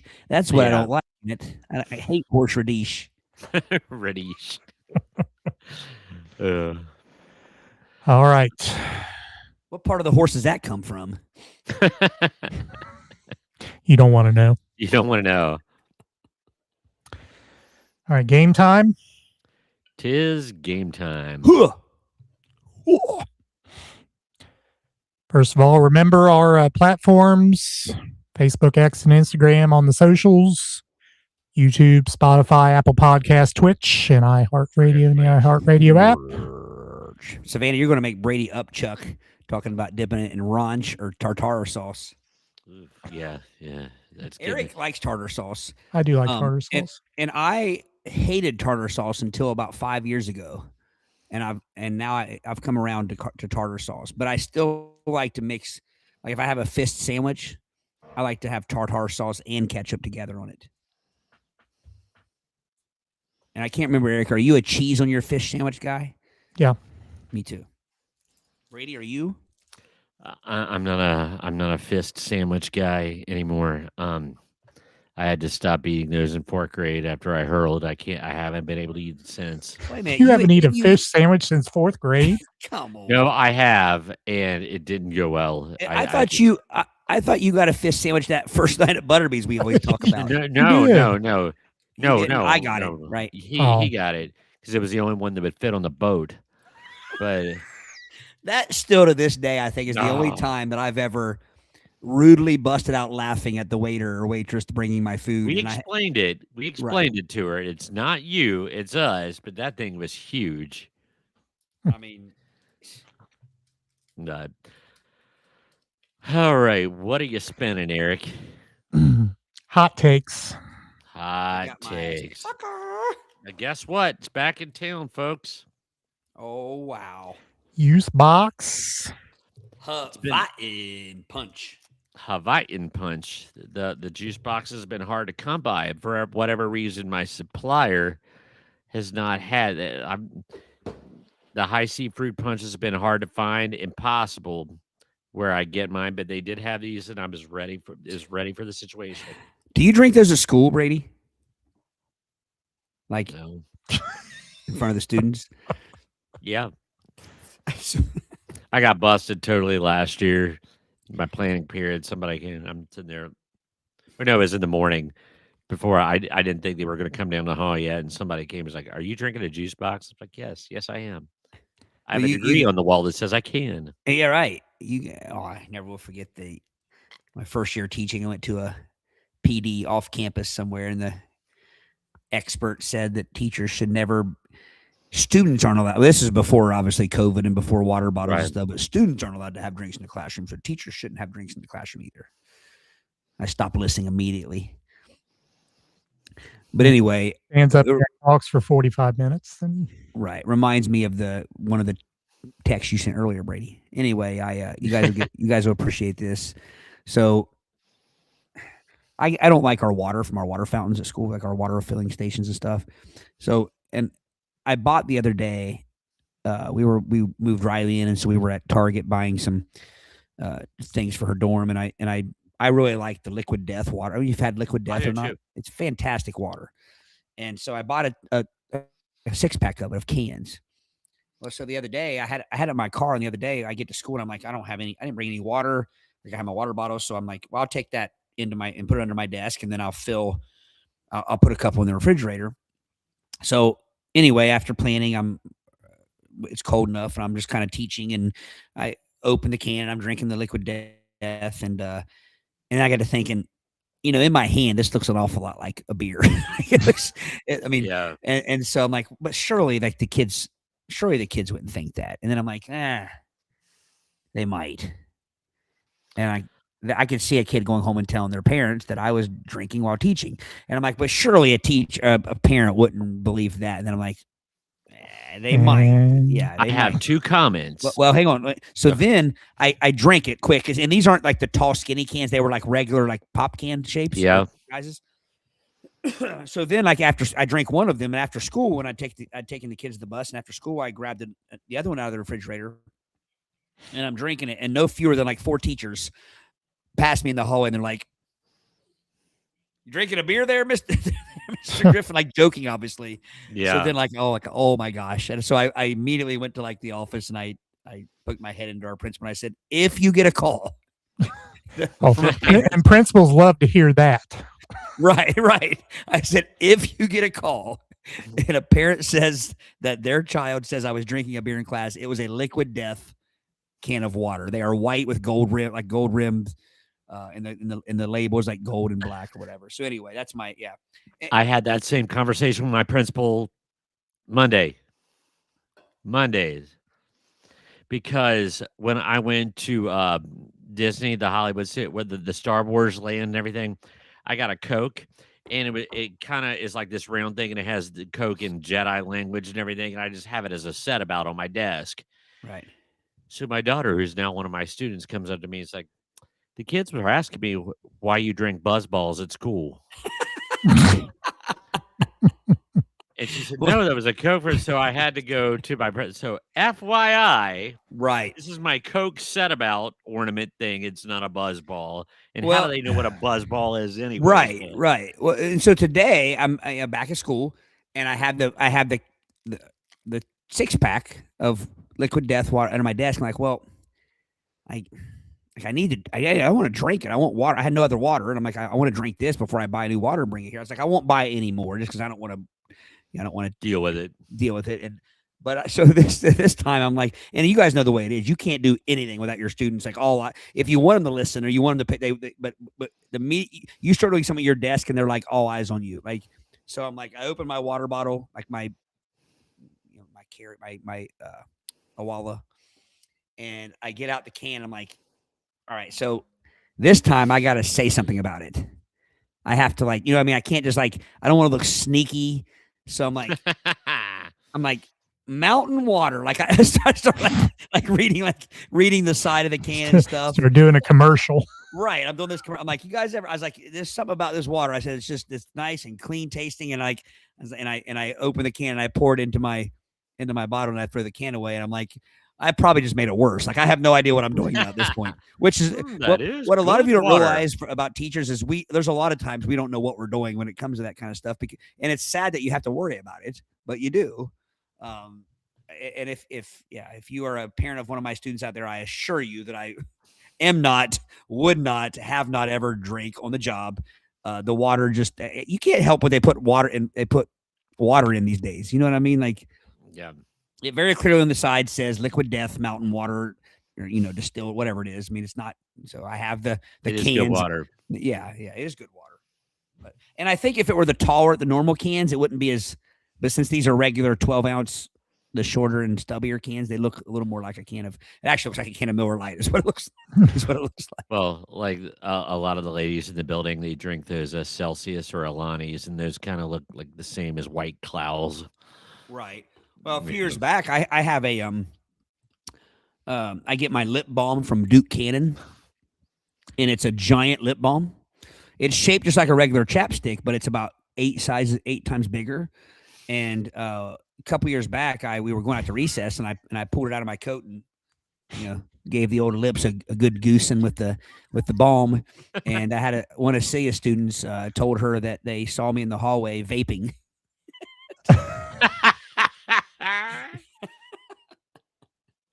It's like, I'm pretty sure you didn't see Mr. Griffin vaping. She had no idea what they had seen me doing, but she's like, I'm pretty sure that you did not see Mr. Griffin vaping. She's like, since I've been married to him for 25 years, and I've never seen him vape or anything like that. So then we found out that it had to have been my giant chapstick that I used. Yeah. All right. Woo. All right, on to hot takes. Hot takes. So very simply, the game is I give you a hot take, and you give me the explanation as to why you agree or disagree with it. And then it's like we only have one person in the room, so maybe What? me to. Yeah, Mr. Heron James is in the house. Yep, there he is. There he is. I'm not wafting a ferret. It's a fly. Well, whatever audience members we have and me will decide which one of your descriptions of why you agree or disagree are better. So the first one, and I don't know that it matters who goes first, really, but we'll just first hot take. Rock and roll is dead. Rock and roll is dead. So Miss Wilson says Facebook says there's 3 people, and I've got this on my stream deck. I don't know what I thought I had Facebook on there as one of those things that's tracking, but maybe it's not. All right. So maybe 4 people. Rock and roll is dead. Hot take. Agree or disagree? Who would like to go first? I'll go. All right. Rock and roll will never die. It is cyclical. Right now, although I think we are at a weird time in history where real organic people playing instruments kind of rock and roll, I think musicians in general are terrified of AI and where it's going, and it's going to replace, real musicians. Okay, there's always going to be people playing things, but like the main, things that get famous and played a lot. But I don't think rock and roll will ever die. It all comes around. We went through the 60s rock and roll, middle 70s rock and roll. It went disco. Rock and roll came back in the 80s in different forms. And it was pretty much rocking until I would like to say hip hop took over sometime in the 90s, late 90s, and killed rock and roll for a while. I know the pop era, the Backstreet Boys, NSYNC, Britney years, and all that kind of stuff put a dent in rock and roll. It's still not cool, but I think it's coming back. I base this on how many kids I see that know about classic rock bands and say they listen to them. You know what I mean? It just, in things online, it just seems like it's percolating and coming back up. Okay. Todd? So about Yes. 16 years ago, I was as depressed musically as I've ever been. Yeah. I legit thought rock and roll was dead. And then I stumbled upon this band I was talking about earlier, the Gaslight Anthem. Mm-hmm. And I don't say this lightly. They saved rock and roll for me.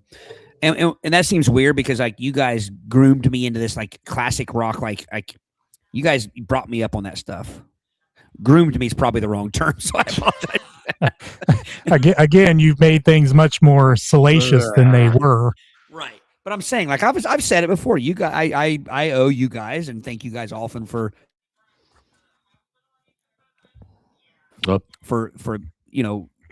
shaping. I did venture away. I veered off from you guys in some areas. But so I always knew like Styx would be there, Foreigner would be there, REO Speedwagon would be there, Led Zeppelin. I always knew that. But as far as just like I hadn't like anything that had come out like, and Gaslight Anthem saved it for me. So that also taught me a lesson that I agree with Brady. It's never going to die. Look at last night, the pictures from Motley Crue and Extreme and Tesla at Riverbend. I mean, you will see more negative bashing of Motley Crue, bashing of everything it stands for, everything. But then they legit sell out every place they go. They sell, and so. And we were talking about this earlier. 80s hair metal in general, in the last 15 years or so, has had a huge resurgence. I mean, with all the cruises and the series and the weekend festivals and things like that. And I say this all the time as someone as someone who plays in a cover band that plays. We don't play anything that's not 70s and 80s, and we do as well with young people as we do older people. So I think it's in good hands. That doesn't mean there hasn't been some soft spots like the Boston Garden, like you dribble the ball and it won't dribble. I think there's been some, but I also said this the other day, the music that I once used to like complain and gripe about has aged well. It's aged better. I mean, and so we were just having a discussion on text about that the other day. Right. We were. Yeah. So I don't think it's dead, nor do I think it will ever die. It will evolve. There will be people like us saying, my gosh, now when I listen to the oldie stations, we're hearing 90s music. I mean, that it'll constantly like surprise us, but I don't think it's going to die because there sure as hell have been some subgenres that have tried to kill it. I mean, Limp Bizkit. No, I'm kidding. I'm throwing some and I'll be shade honest there. with you, I here recently, like when they lost their bass player, and I was watching them like when those guys mellow out and they mature and they like. They're fine musicians. I mean, like they. You know I'm just mean? making Like a joke. They're the butt. Oh yeah, it's just funny how that works, and so it's probably a deal where we always poo-poo new stuff when we're so ingrained with loving the old stuff. But it's the opposite now because we as Gen Xers rebelled. We rebelled against our parents' music, kind of. Like it's like or like country. Like I've said a million times that Reagan likes country. When she was growing as a kid, I'm like, what the heck kid of mine rebels by listening to country? We would have rather been, hit with a bar of soap at a socket dumped off a road than listen to country in a minute. And like today's country is not what country was when we were young. That's true. But, it's arguably, so many kids go to these country concerts. Oh, my God. We mocked people that went to country concerts back then. It's like, and we were kids. We were youths, and that doesn't, we're not mocking people now. But you get the idea. That's not what we did, Right. And now these kids, not only do they listen to country music, but like they listen to rock to rebel because their moms and everything listen to Britney Spears and the Backstreet Boys, and now they want something real. So they rebel against what their parents listened to by going to the stuff that we used to listen to. Right. Yeah. Go figure. So I guess judging these arguments is like grading an essay. There are things I'm looking for going into the Yeah. argument, and you two made very similar arguments. However, Todd is the one who brought in attendance at concerts, attendance at. That's kind of what I was looking for. Yeah. Brady, you gave no empirical evidence that rock and roll is not dead. You kind of said it wasn't, which I don't think it is either. But I was looking for how do you know that? So You didn't post the rubric. I didn't know. I heard. right. So I give the point to Todd on his argument. Thank you. By the way, one of our dear friends went to that concert last night and just said Extreme and Tesla. Extreme is amazing, and a lot of people left after Extreme and Tesla were done because they didn't want to stay around for Motley Crue. Is what I heard. But I'll say this: the video I've seen of Motley Crue, Vince Neil sounds as better than I've seen him sound in 7 or 8 years. I think a lot of people with Vince Neil. Now I've heard Vince Neil. I've seen him live. I've seen Vince Neil and his band. I will say this: the times I've seen them, it's never been as bad as what Facebook shows. If you're listening out there, I will go ahead and tell you, no band sounds good on smartphone videos posted on Facebook. Smartphone videos, first off, don't sound good, and then when the filters of Facebook get a hold of them, they don't sound good. The biggest surprise was you see all these videos of Axl Rose and how bad he sounds, and a couple years back when we saw him, he sounded fantastic. I mean, absolutely. Was he Axl Rose from 1989? No, but he sounded great. So I will say this: the videos I saw, I think Vince Neil sounds better than he has in a long time. But a lot of times, also people forget that Vince Neil always sounded like shit. He was never a good live singer, never. Yeah. And so I think they catch a lot of crap. But the videos I've seen, they sounded good. I mean, musically, So I think Motley Crue is one of those unfairly knocked bands.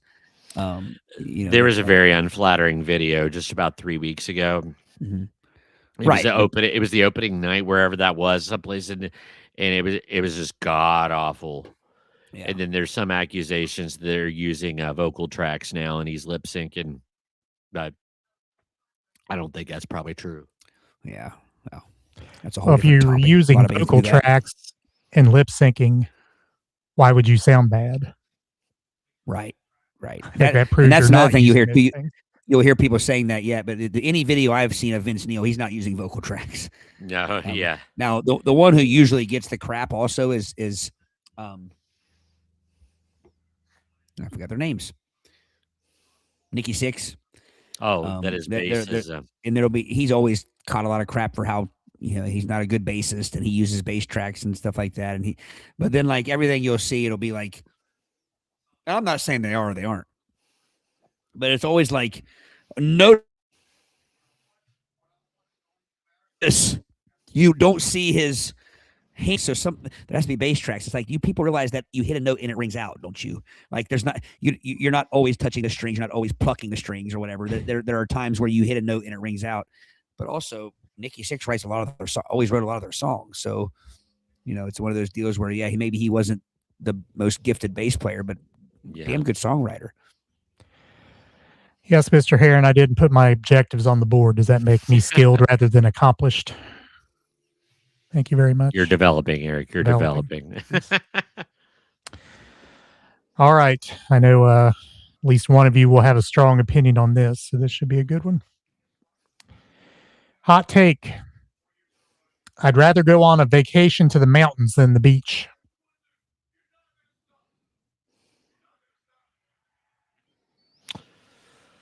To start off first, I'm not going to kick a trip to the mountains in the teeth, but me personally, I'm a beach guy.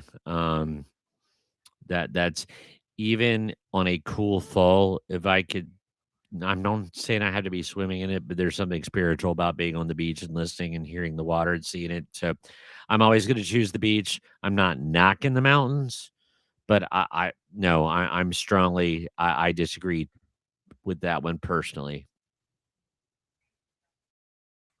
Todd? So,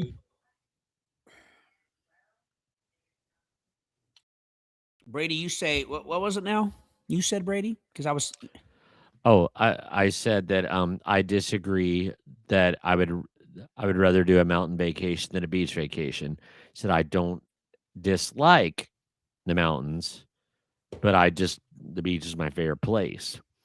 And I could even enjoy that in cool weather when I'm not swimming in the beach, but I just like being by the water.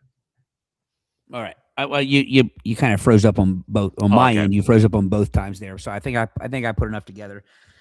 Well, everybody knows that I disagree with Brady when it comes to this. To an extent, but you said something at the end, Brady, that really sets your opinion apart.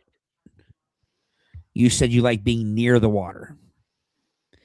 Now, I love, and I would choose being in a beachfront house on the balcony on a nice breezy night, overlooking the water, listening to the water, even maybe a little bit of a storm rolling in, nice cold drink. That I would pick over anything the mountains has to offer. But I'm a firm believer in that people stretch the truth on how much they like going out in the baking ass hot sand and laying on a towel that's covered in sand and getting sand up every orifice that you have. If you do it right, you don't Nobody does it right. There is no way to keep sand from getting everywhere. And then going out every once in a while into a salty, typically covered in seaweed. You got sharks, you got jellyfish, you got sea snakes, you got garbage, you got. I think that people embellish and exaggerate liking the beach because they were told to say.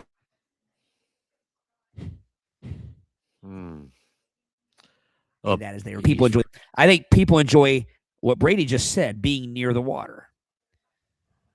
But I just find, and I'm a fair-skinned, fair-haired person that also gets his ass burned up, and that's beautiful. And I've been in water like that too. Yeah. But here's the thing: most of them don't look like that.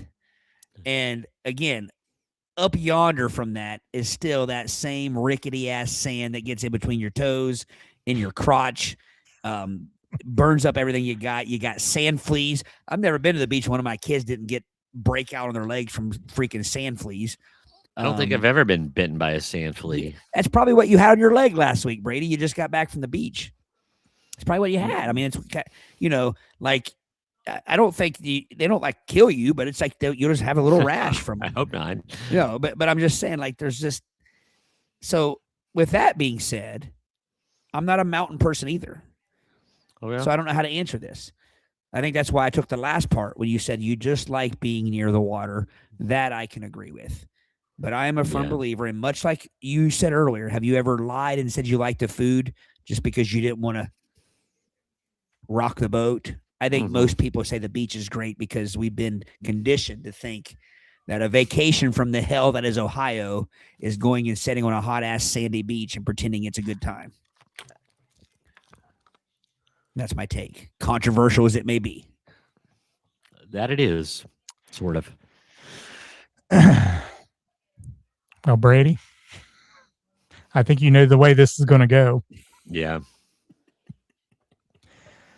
I think you could have superimposed my argument with Todd's and probably would not have been a much different argument either way. I don't care for the beach. I don't see the purpose in it. Your nickname in high school was the non-aquatic fish guy. I think you should be recused from this argument. Right, but I think Eric would agree. The beach is beautiful to look at. Oh, yeah. It's great to hear. Oh, yeah. But I challenge anyone to tell me what is enjoyable about sand. Nothing. And if you think it's so enjoyable, go out and roll in your sandbox where your cat shits every night if you think it's so great. Well, guess what? They do on the beach all over the place. And I will only say that a place like where you were last week, Brady, or where I'm going to be in Florida here in October is marginally better because of the quality of the sand instead of going out to the beach at Lake Winoka or something like that. Now, hey, you I got me see 100% zero there. purpose in that at all. I have been to 2 beaches that I'm like, nay, I'm never coming back here again, and this did not meet my criteria. This was terrible. No offense to anybody out there. I'm just saying, Virginia Beach sucked. It was brown sand. It was dirty. There was jellyfish. The water was cold. Not pleasant when I was there. The other one was Biloxi, Mississippi. It has a little stretch there in the Gulf. Didn't love it. It was kind of the same way. You know what's crazy about that? You go 35 miles down the beach, it's crystal clear and white sand. Go figure. But anyway, so but I get that. I get that. You are going to enjoy Destin though. Well, and I agree, like with what Todd said, being on a balcony with the sea breeze coming in, and I'm down with that.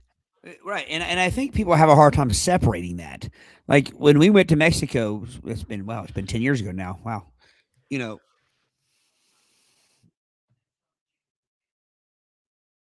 Verizon. There were our resort we were at. We literally felt like we had the beach to ourselves. We went down from it was perfect. Like we laid in our chairs. We had the little cabana thing above us or whatever. We had a person coming and filling our drinks every hour, looking out. It was crystal clear, turquoise. It was perfect. But then when every once in a while we would get up and walk out to the ocean and trusk through the sand and drag sand everywhere, it was always like, we can't wait to get back to our chairs and lay and watch the ocean again. The actual beach activities are not fun. That's what I'm saying. See, and here's the worst thing about all of it, in my opinion. The part when you're leaving the beach and you go to the little shower thingy to wash the sand off of you, which only makes your feet wet, and put it into whatever footwear you have. Now you have wet feet in the footwear. Not all the sand comes off. So it's still there. And that's awful to me. It is. Then you have wet feet with the only the hardest of sand granules will stick to that. So then you got the tough, and then you go to wherever you're staying. It doesn't matter how nice it is. There's sand in there. Yep. So you're walking through the carpet, rustling up all the sand. You lay in bed. It's gritty. It's gritty. Yep. I'm sorry. There's no, I mean, you wake up and here's the thing. If you think that the place you're staying isn't gritty, look at the bottom of your feet next time you're in a beach house or something like that. When you go to put your socks on or something the next day, your feet will be black. Your socks shake them out. They're full of sand. That's my stance. Again, the ocean itself, I could look at it. I could live on the ocean. I really could.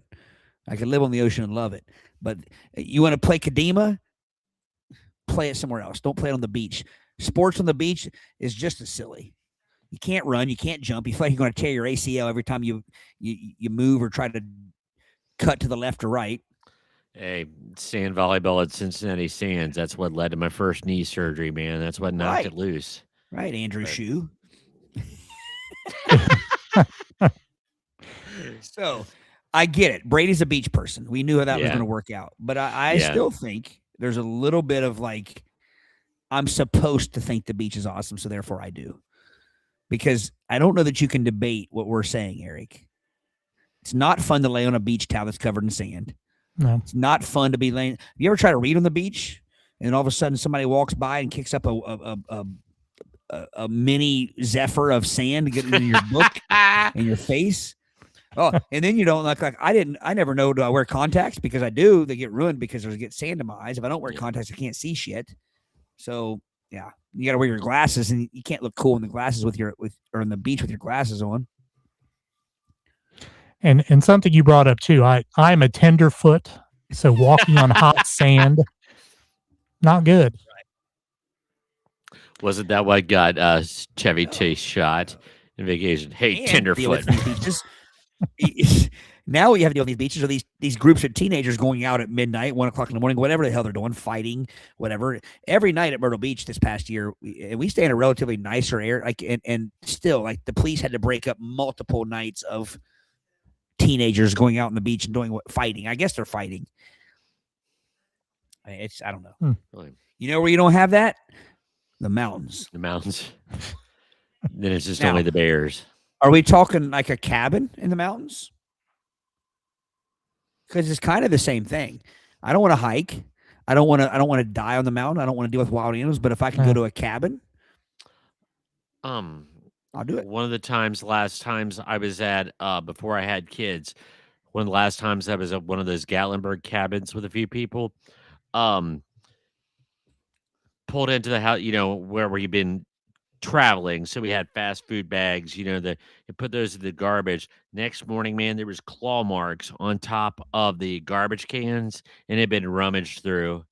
Like the bears came, man. Kind of freaked me out a little bit. I don't know why a shark doesn't freak me out, but like the thought of a bear coming in the house, because I guess I'm going into the shark's house. But if the bear's coming into my house, Well, Brady, you probably felt ganged upon with that. I know I'm down 2-0. All right. Next hot take. AUNT is pronounced aunt, not ant. My eyes are rolling back in my head. Well, we've had this discussion. I am team ant. I am team ant. You will not hear me say aunt. I'm not casting a poo on anybody that says aunt, but you won't catch me doing it. This is an ant family. And as for me and my house, we will say ant. Brady sounds like a man fighting for his life down 0-2 or 2-0. I mean, I digress. I mean, I can't say it any better. Not only am I not an aunt person, I don't want to break bread with you if you are an aunt person. You are casting a poo on aunt. I am. I don't want to break bread with you. I don't want to share a Subway. You don't want to sup? No. Because here's why. No matter what the what's the word? What do we call the Dialect? history of like the verbiage, the language, The etymology. etymology, right? No matter what the etymology is there, no matter what the purpose is, nobody in southern Ohio, southwestern Ohio, should say aunt. You got to know your audience. You got to know where you are. You're purposely making a decision to sound uppity. And I'm risking losing some listeners here. But what I really don't like, and I've had this happen, people that I grew up with that said aunt, I heard them say aunt, that all of a sudden get to a point in their life where they say aunt. Did they move? What happened? What changed you to where you have to say aunt now, other than you just now feel superior?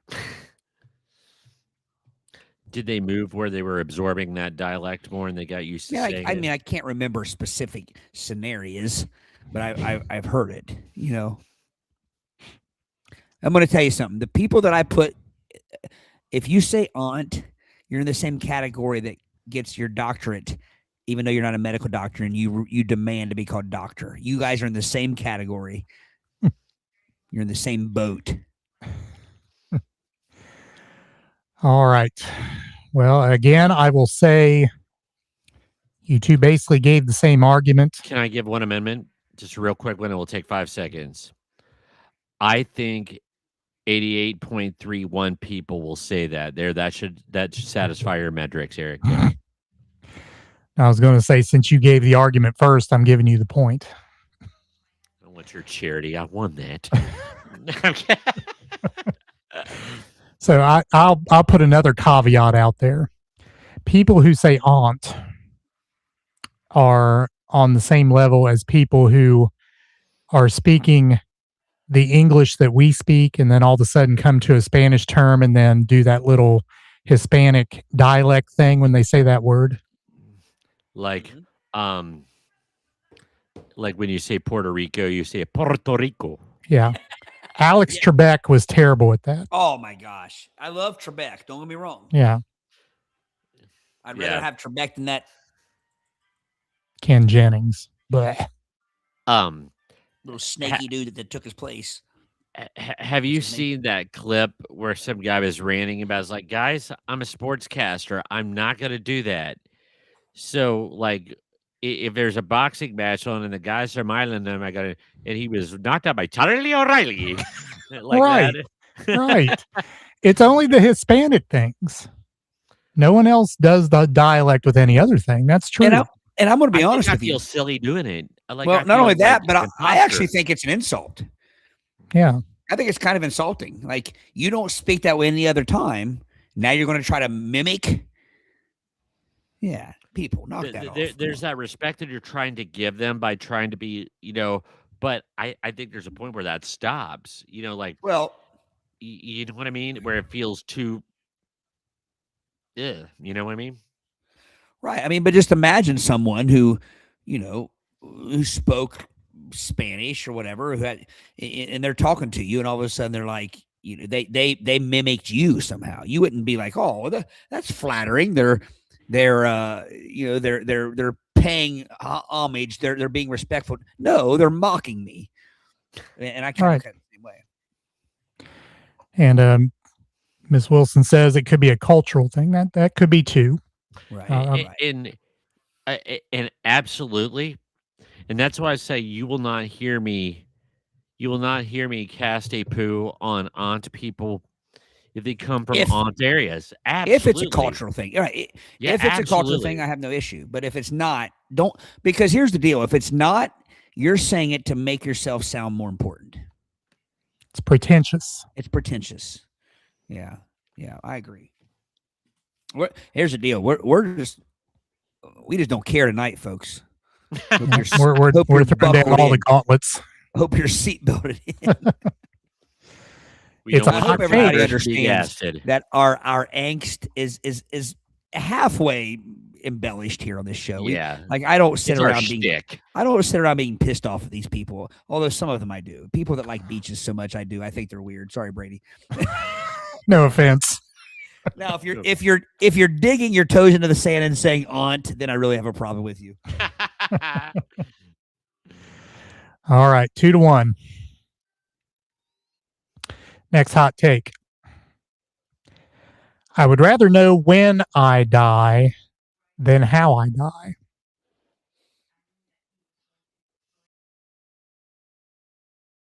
So can I ask a question on this one before we start? Sure. By when does it, and this is you're in control of this. By when does it mean just a date and a time? You see what I'm saying?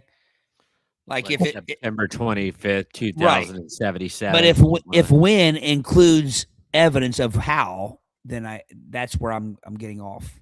Well, Brady, you're doing pretty well. If you make it to 2077, you'd be 106 years old. So that's my goal. Well, you won't. I guarantee you won't get there basking in the sand. You're going to eventually get some sort of sand disease in your butt crack, and then it's going to take you out. I'll go for. I think Brady, you've gone first on every one of them. I'm going to go first on this one. Okay, go ahead. All right. I think that the former, which is when you would die. I think you said when and then how. I would never rather know when I die than how I die. I think the when part could be more motivating.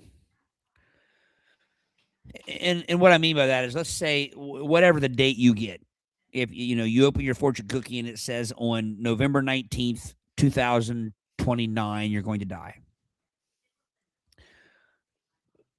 Or if it said next week you're going to die. I think either way, you would be more apt to seek to find motivation, to get a spark of like, all right, I have a week, I have 2 weeks, I have a month, I have 5 years, whatever it is, and do whatever and make the best and the most of that time. I think knowing how you die could cause a lot more stress, a lot more anxiety. For instance, let's say it says you're going to die laying on the beach, falling asleep, getting a terrible sunburn, and then you're going to die from that, whatever it is, whatever crazy way. That's going to give you anxiety, or you're going to die from an accident, or you're going to die from a disease, whatever it is. You're going to be worrying about no matter what frame. So you're going to be constantly focused on, number one, you're going to not do things that might lead to that particular format of death. So let's just say you find out you're going to die in a car crash. What do you think you're going to do? You're not going to get in a car. You're going to be trying to beat it. So I'll end it by saying that. I think with the latter, you're going to constantly be trying to beat that death by not putting yourself in the situation to make that come to fruition. I think the former, you are going to know the date, not have any idea why, but you may try to beat it that date. You know what I mean? But leading up to it, you're going to have the mentality of, I'm going to live every life to the fullest and do everything that I can do in this amount of time. That's my argument. Well said. It echoes a lot of my arguments, because I was going to say, by knowing the when, I think it would be much the better choice, except for the day of. I think you would use it to your advantage to be stress-free, but that day of not knowing, you are going to be puckered until that moment happens. You know what I mean? So you won't know what to expect, and it would be a miserable day, but you wouldn't have to endure it for long. I think the knowing how is also going to depend on how specific. Let's say you're going to die because of chicken noodle soup. Does that mean I'm going to choke on it? Or does that mean a can of it's going to fall off the top row at Costco and bean me right there? So that would be I think that would be really awful. So I'm definitely going to go with the former, because you could live your life. You could reach, you know what that date is. And I think that would overpower the angst of that day. I think it's very clear one would cause more anxiety than the other. Yeah, I think we both absolutely. kind of agree with that. It reminded me though, if you guys remember when Celia, when we lived in Eric, when we bought Eric's house, and Celia was doing something, we had the cabinet doors off and the pantry door off, and we were having our house painted and the cabinets restained and stuff, and she pulled on a sheet that we had covering the pantry, and there was one of those big cans of Dinty Moore beef stew or whatever that fell and hit her in the temple. You guys remember that? I posted on Facebook, we were at the ER. Yeah, it literally dented the edge of the can. It hit her so hard on the temple. It dented more. So yeah, so when you mentioned that killed by a can of soup, I'm like, well, it almost happened with Celia.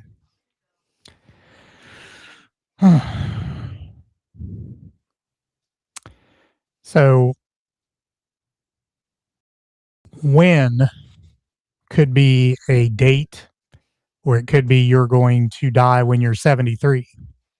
Could be a whole year. I mean, depending on what the information is. Agreed that would be much more stressful, knowing when, probably. How, as Brady said, could be very specific or very general. Leave you up to maybe interpretation. I did like Todd's argument of making the most of what time you have left by knowing the when instead of the how. Brady, you may have given that argument too had you gone first, but again, using my rules, since Todd gave it first, he gets the point. That is a very interesting. That's a deep question, though. I mean, all the way around, because also it would kind of depend on what information you were given. You know what I'm saying? But imagine, I want to play some mind games here. Just imagine you were told that you're going to die peacefully in your sleep. That's the way everybody wants to go, right? Yeah. But if you don't know when, what do you think you're going to be doing? Not sleeping. Trying not to sleep. Right.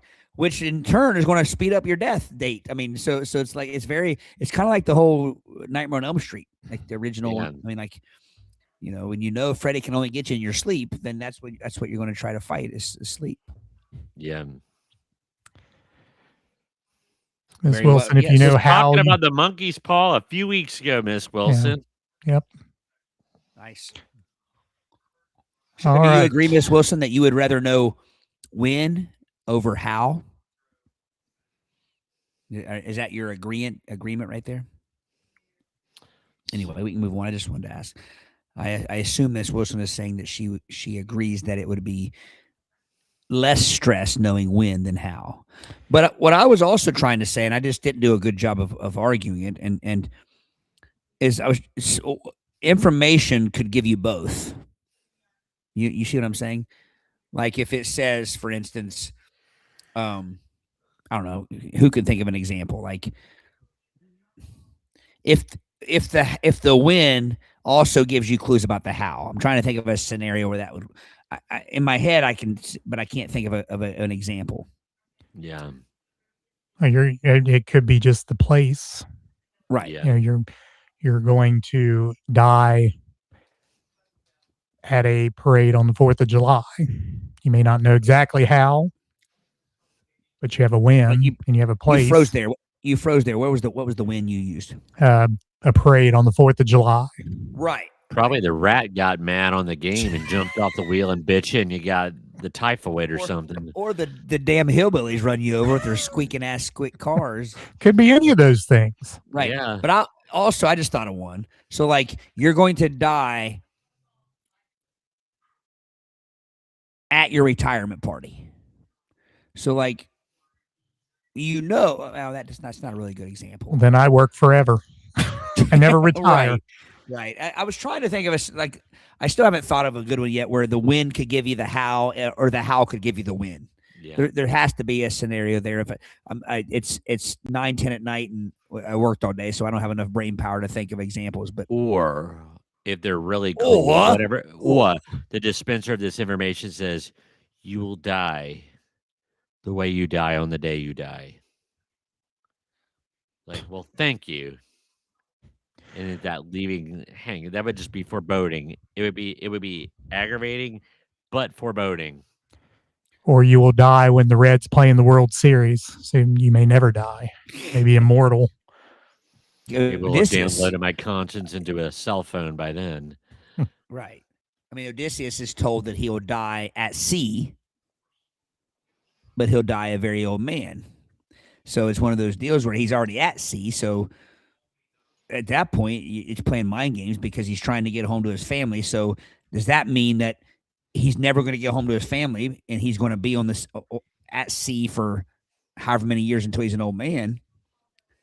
And then he'll eventually die? Or is that empowering in that, hey, I know that I'm not going to die anytime soon, so I can take specific risks and things like that. So anyway, You can run with scissors. So these are the literacy or the literature teachers arguing the purpose of teaching literature.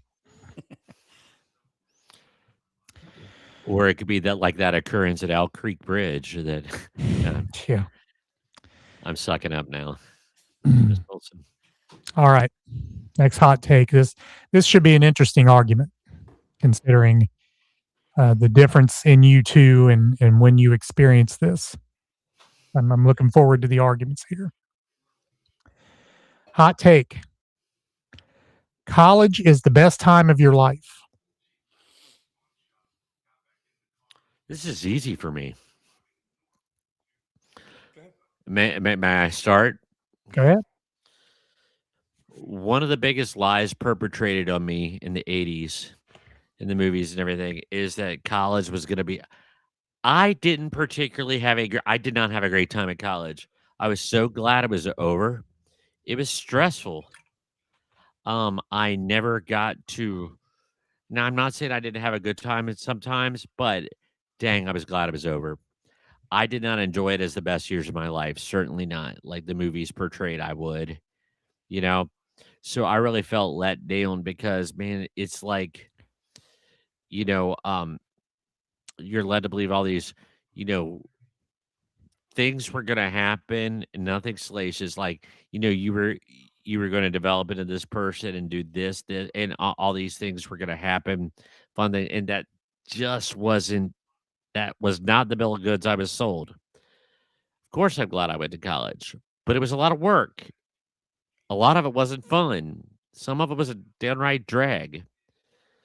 And and then it puts you in that weird conundrum, that weird spot. So you're really glad to get out of college.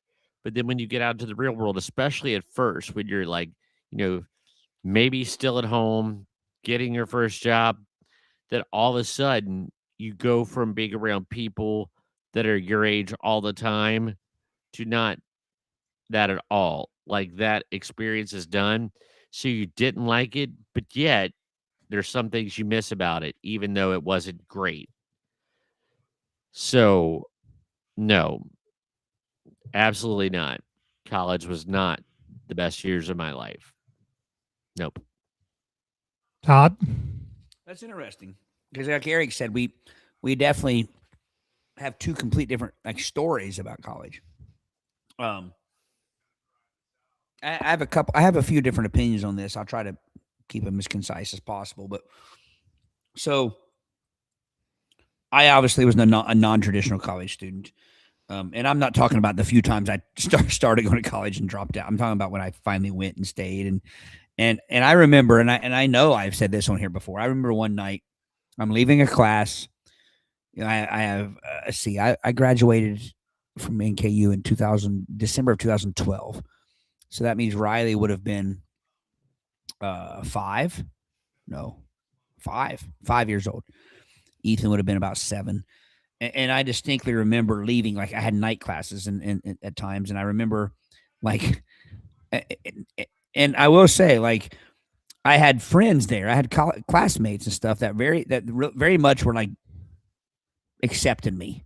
Mm-hmm. I was kind of like the grandpa. Like I was the one who now was paying for it myself. I cared about my grades. So they came to me, which is the first time in my life as a student that ever happened, where people came to me for like answers and advice and study skills and things like that. But like I became close with a couple. As a matter of fact, one to this day, who I talk to, pretty frequently.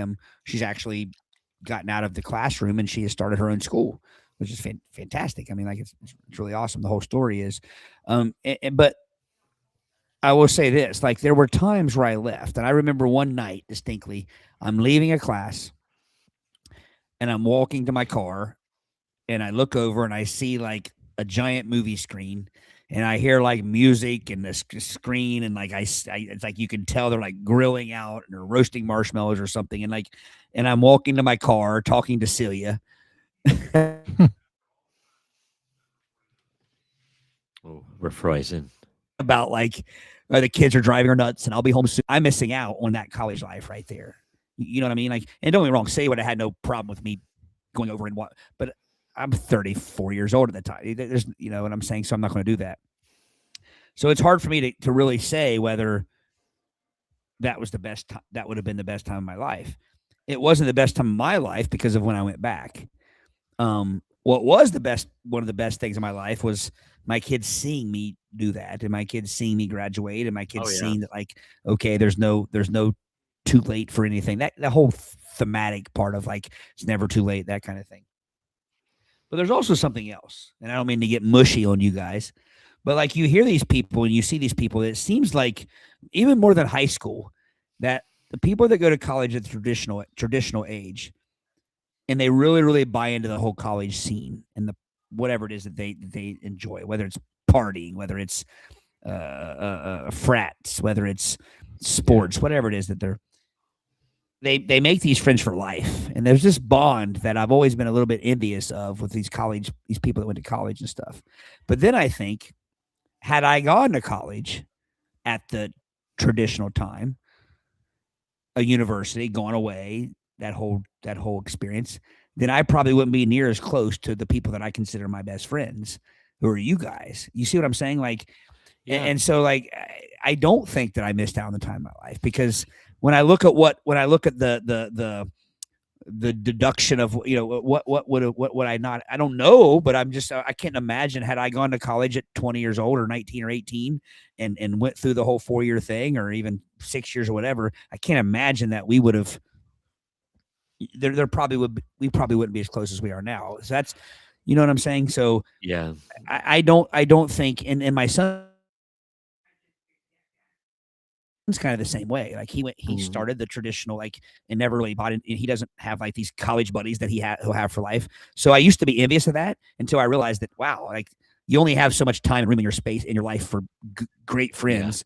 Yeah. And so you know what I mean? Like we're pretty rare. I think you guys went to high school together. Obviously I was younger, but you guys though were somehow able to do that and still remain best friends. That's interesting that you guys didn't get that. Like, as far as I know, you don't have roommates for friends.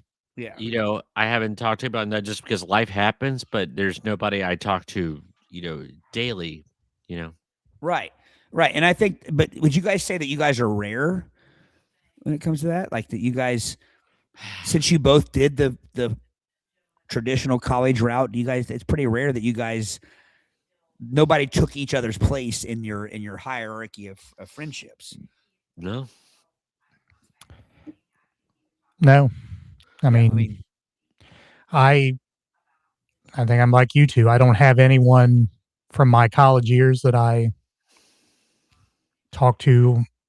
I wouldn't even say on a semi-regular basis, or even maybe in passing, you see them comment on Facebook or something, maybe make a comment or something. So just to throw this out there, I don't want to make it sound like my college was a negative all the way around. It wasn't. It just wasn't what I was led to believe it would be.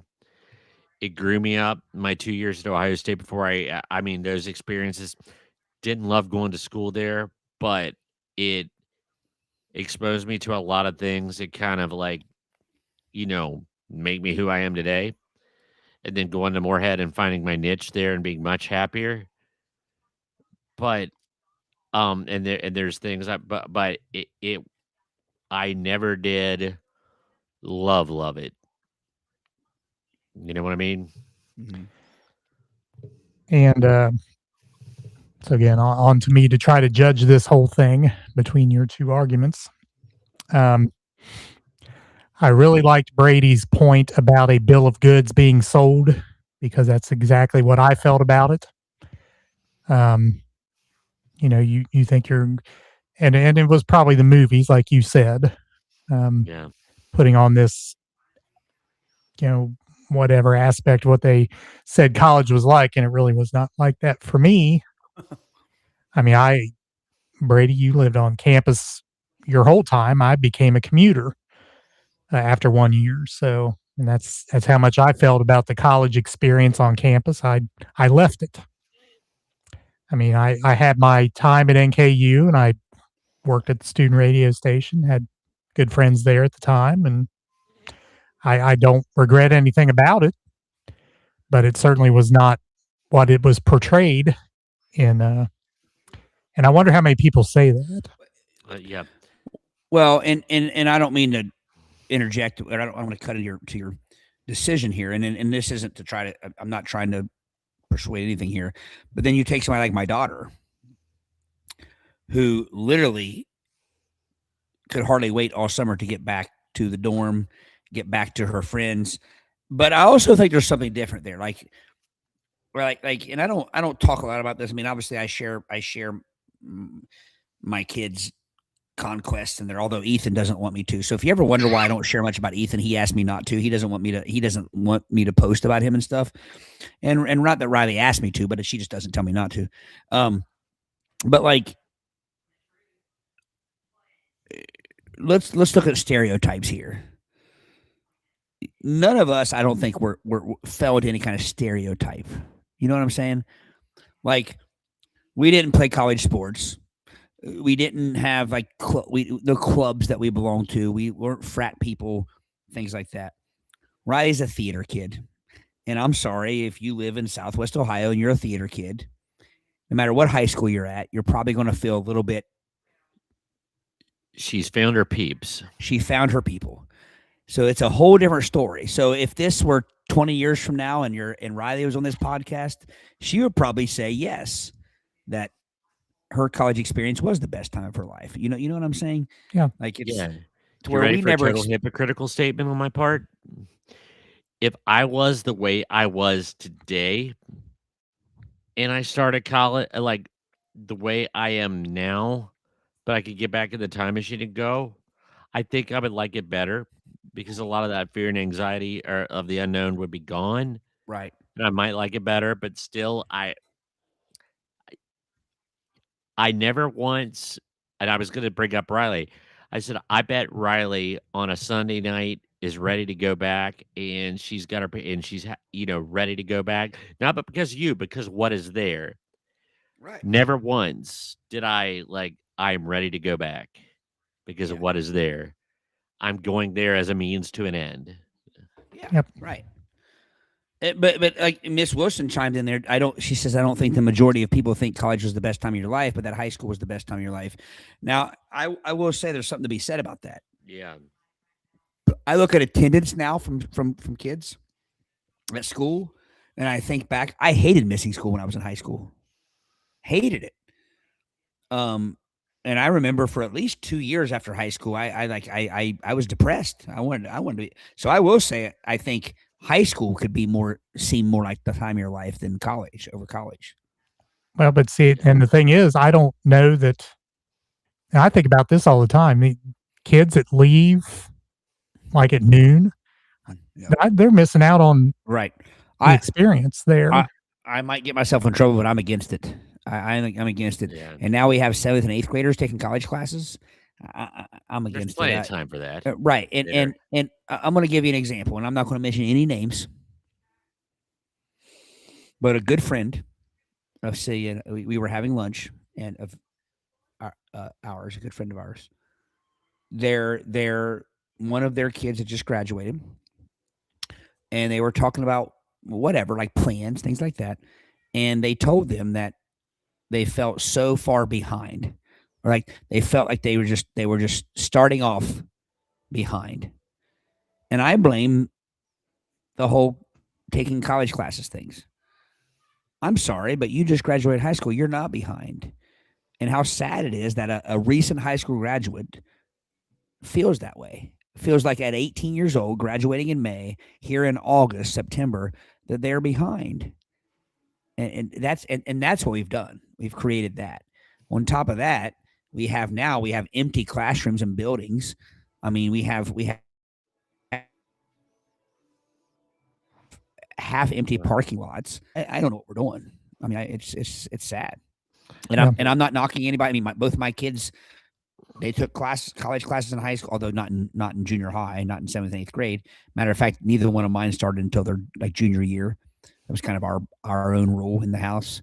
But on top of that, it's just a false sense of security. Like, I'm sorry, if you're graduating with an associate's, you may have that on paper and you may have that, but like, you're still 18 years old. You know what I'm saying? You still have lived the exact same amount of life as someone coming out of high school that doesn't, or that doesn't have that. So I agree, Eric. Like, it's, and on top of that, you're now affecting the next stage of life. Yeah. That was deep, man. These are well You know what I mean? stated. So now you're going to college. You don't have 4 years to commit to that. So you're actually kind of affecting both ends of that. Both, so. If I were to answer that question or that hot take personally, I think when I was 12 years old, that was the best time of my life. You had no responsibility. I mean, you pick a day in June from 1983. That was the best time of my life. I get up out of bed, I hop on my bike, I decide what I'm going to do that day. Could be any number of things, and they were all fun. No responsibility. I can't think of any better time of life than that. And the future, the optimism, and the possibilities were endless. Mm-hmm. Yeah. Right. Now, right. obviously, a 12-year-old looks ahead and tries to age themselves all the time. I can't wait till I do this. I can't wait. Now, looking back on it, We did that too. there's no better time than when you're 12. Right. Yep. And I know we get paid to be funny, folks. But Yeah. but We're getting Yeah. paid richly, let me tell you. right. But I think this is important, and like it's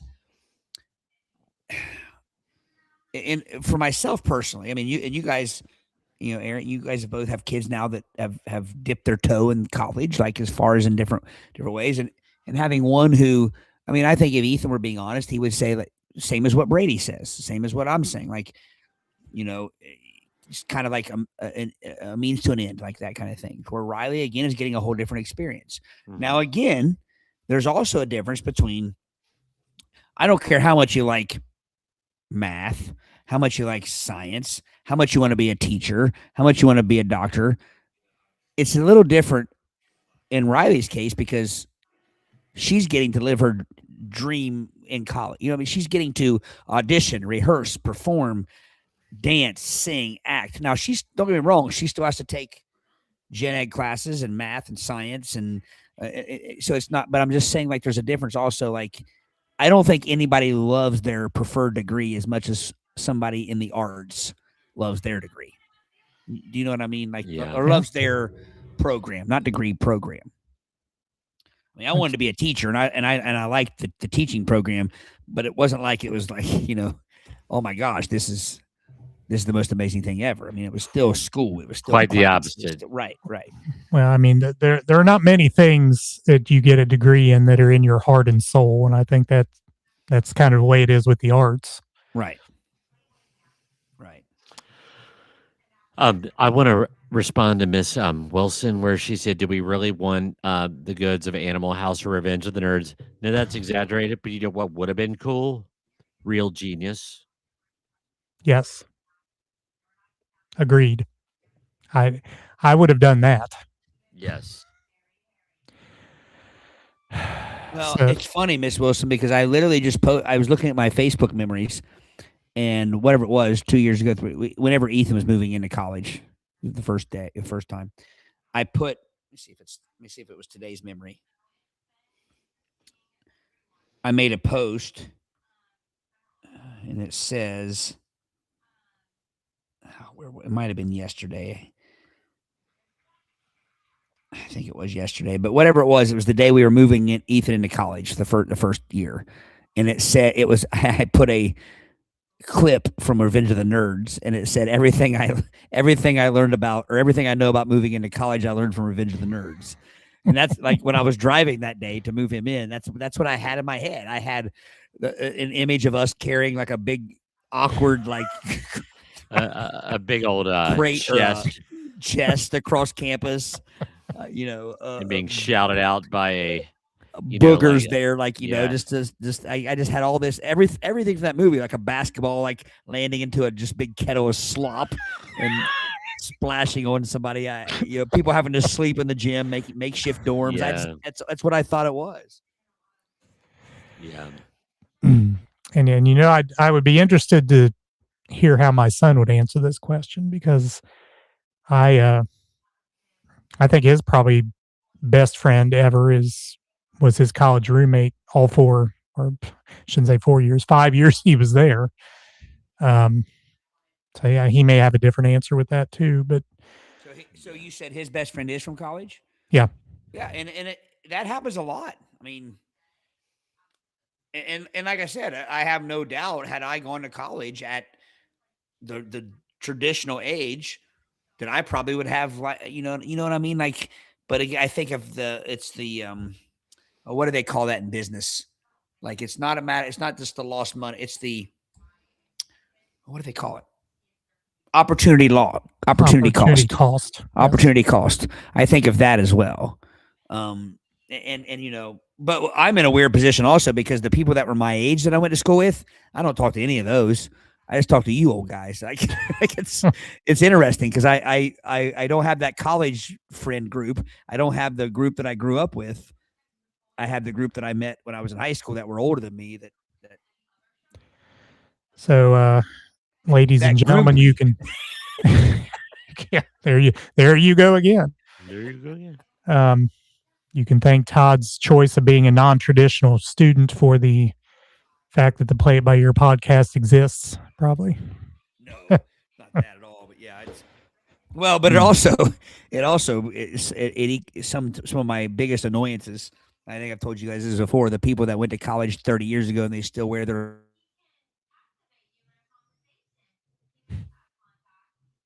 Lost him. they're still part of bugs me. So like, I'm glad I'm not part of that. I'm sorry, I didn't want to hear what you said. Yeah, you froze. Just the people that like, you went to Ohio State 37 years ago and you still say us and we, and you act like you're still part of the program. And I just, Those are probably the people that donate to the college too. right. Yeah. Yeah. Watch the game like the rest of us, pal. You're not on the team. Chill out. It's our tribe. It's our tribe. All right.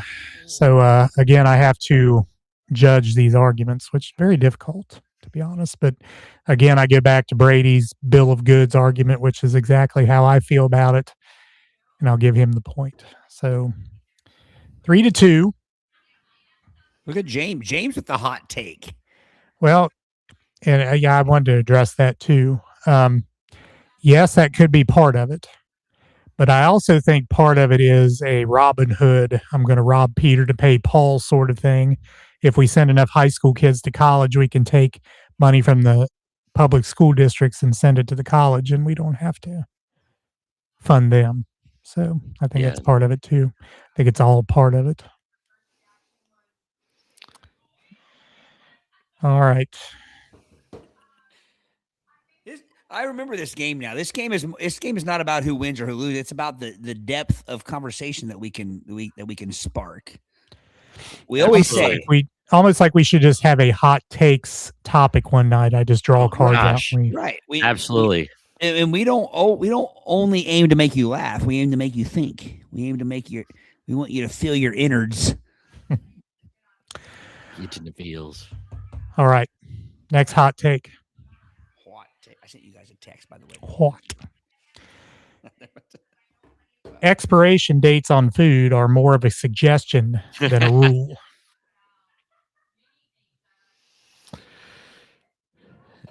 Depends on the food. My hot take is in 80% of food, yeah, it's just a suggestion. I just drank some expired Dr. Pepper a couple days ago that was free. But go. Dr. Pepper doesn't expire. Yeah, it does. No. Well, we got it because it was expired. It doesn't expire.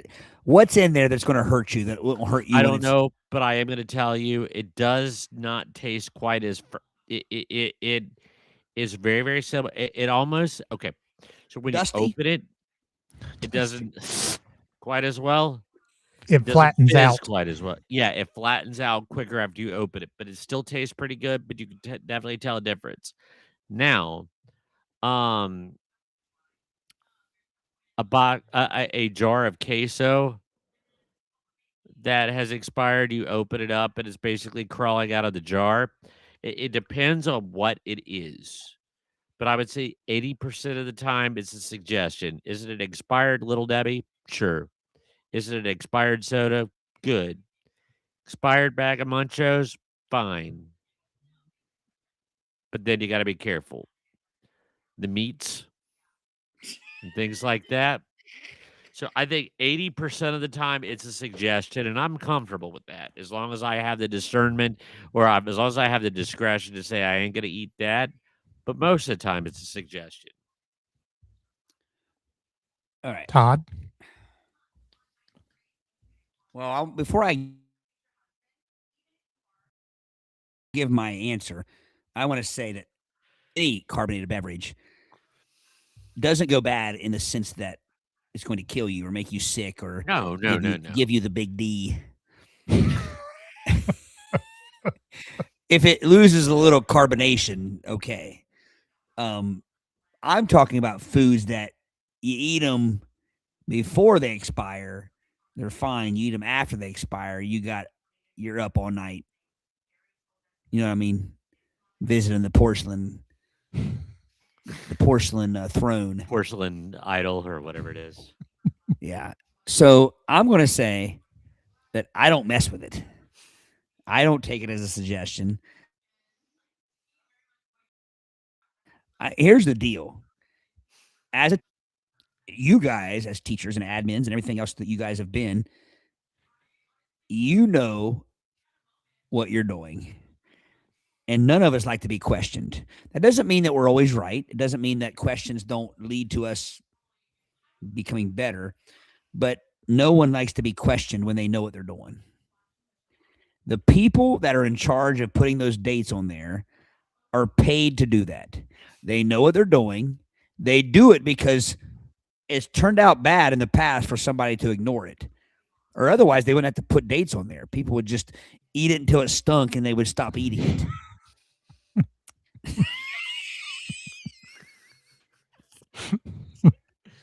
So the people that are paid to put a date on there that says, look here, idiot, after this date, stop eating it. I'm taking them for their word. Why in the world would I say, oh, that's just a suggestion? Yeah, you're suggesting that if I eat that, I'm going to be shitting through a screen door. So I'm going to take your word for it. And I'm going to stop eating it at that date. Or they set that expiration date really early to prompt you to go out and buy more, fill their coffers. Got the conspiracy theory. That sounds like something you would say just before shitting through a screen door. That crab dip looks great. It's only 2 days expired. Oh. So judging this argument, I tend to lean toward Todd myself. Yeah. Why risk it? Well, true. Risk it for the biscuit. And I'm going to declare Todd the winner. Up to. I have a winner. So my wife has become a serve-safe instructor. And her comment was, I don't know how you and PJ are still alive since I've served you food all this time that doesn't really adhere to safe handling. I said, well, I'm of the belief that you have to, like George Carlin used to say, I used to swim in sewage in the Harlem River just to work out my my system. So, but I also, don't you think there's a little bit of like, because when I was younger, that date was non-negotiable. yes, You didn't toy with it. I didn't fool around and find out. You adhered to it. see. I think what creeped in was there are expiration dates and there are best buy dates. Right. Best if used by. Best Yes. served it, yes. Best Right. used. And here's the thing. Does best mean that I'll eat it and enjoy it versus worst, I'll eat it and literally be on the toilet for 3 days straight?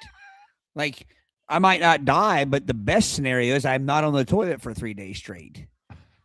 So I think that's, who made them change that? When we were kids, there wasn't a best buy date. I think it could be what There was Brady said. They're trying to get you to buy more. I mean, or it's a deal where you'll survive, but you're going to wish you weren't alive. That type of thing.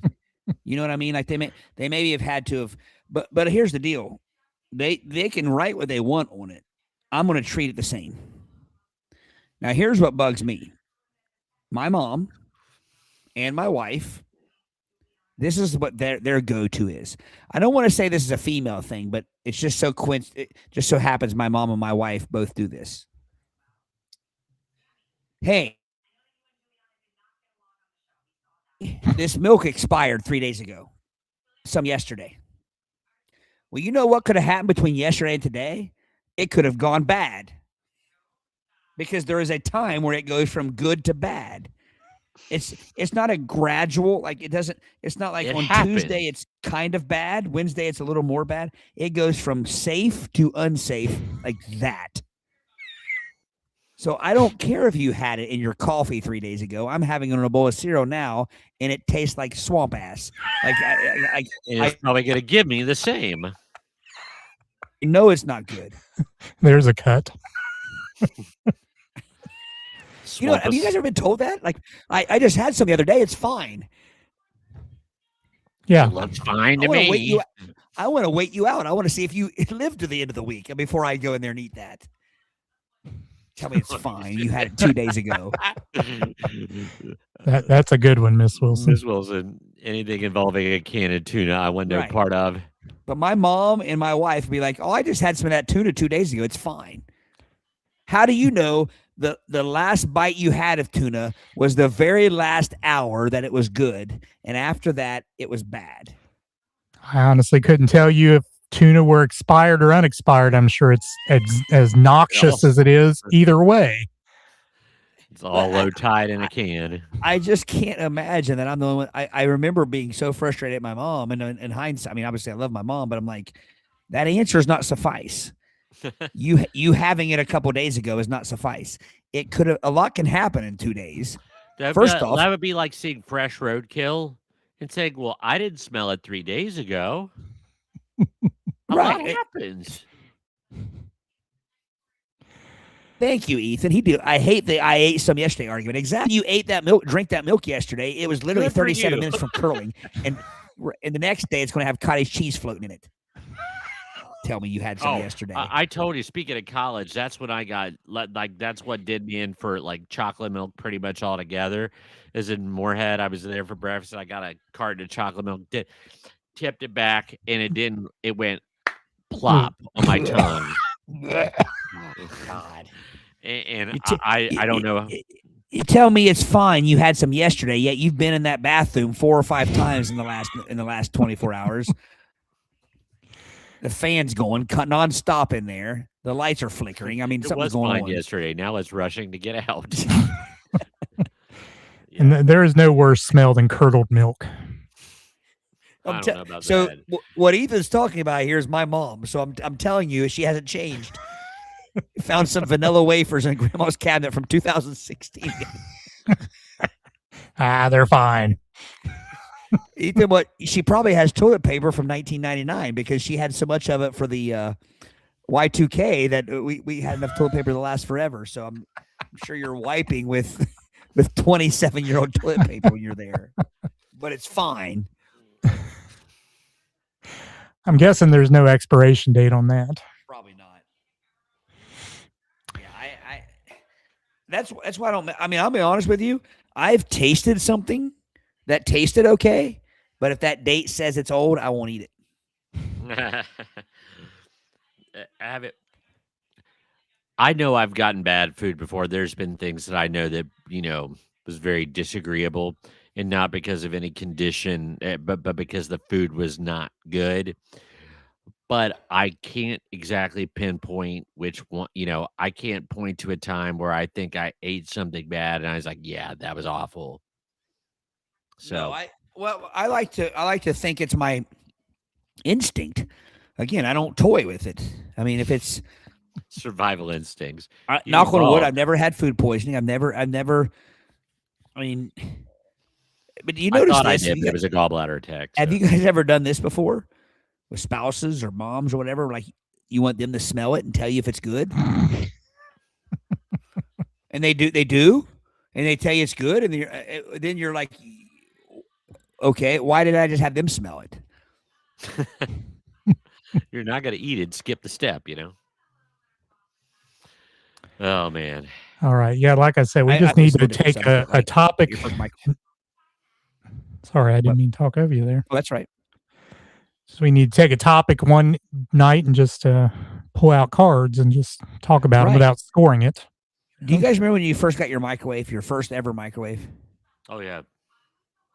Yeah. You remember, Eric? Yeah. Do you remember that every time we heated anything up, we asked our mom how long to heat it up for? Yeah. Like they invented the Yeah, microwave. like they would know. They had no clue. Nope. And it's not until you're a parent and your kids ask you how long to heat stuff up to where you realize your parents had no clue. True. Right.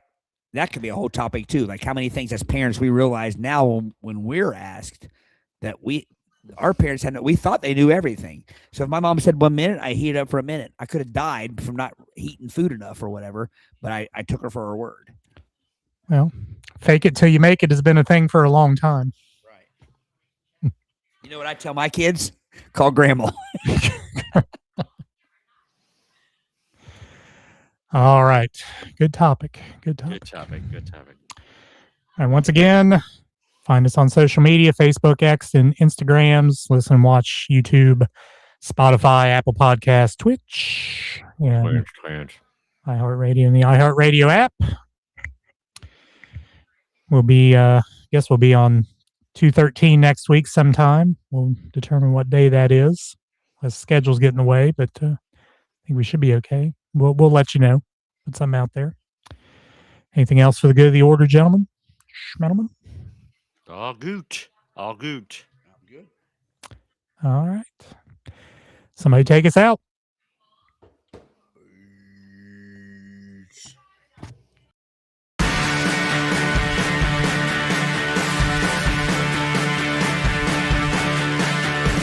Thanks for listening to the Play It By Ear podcast.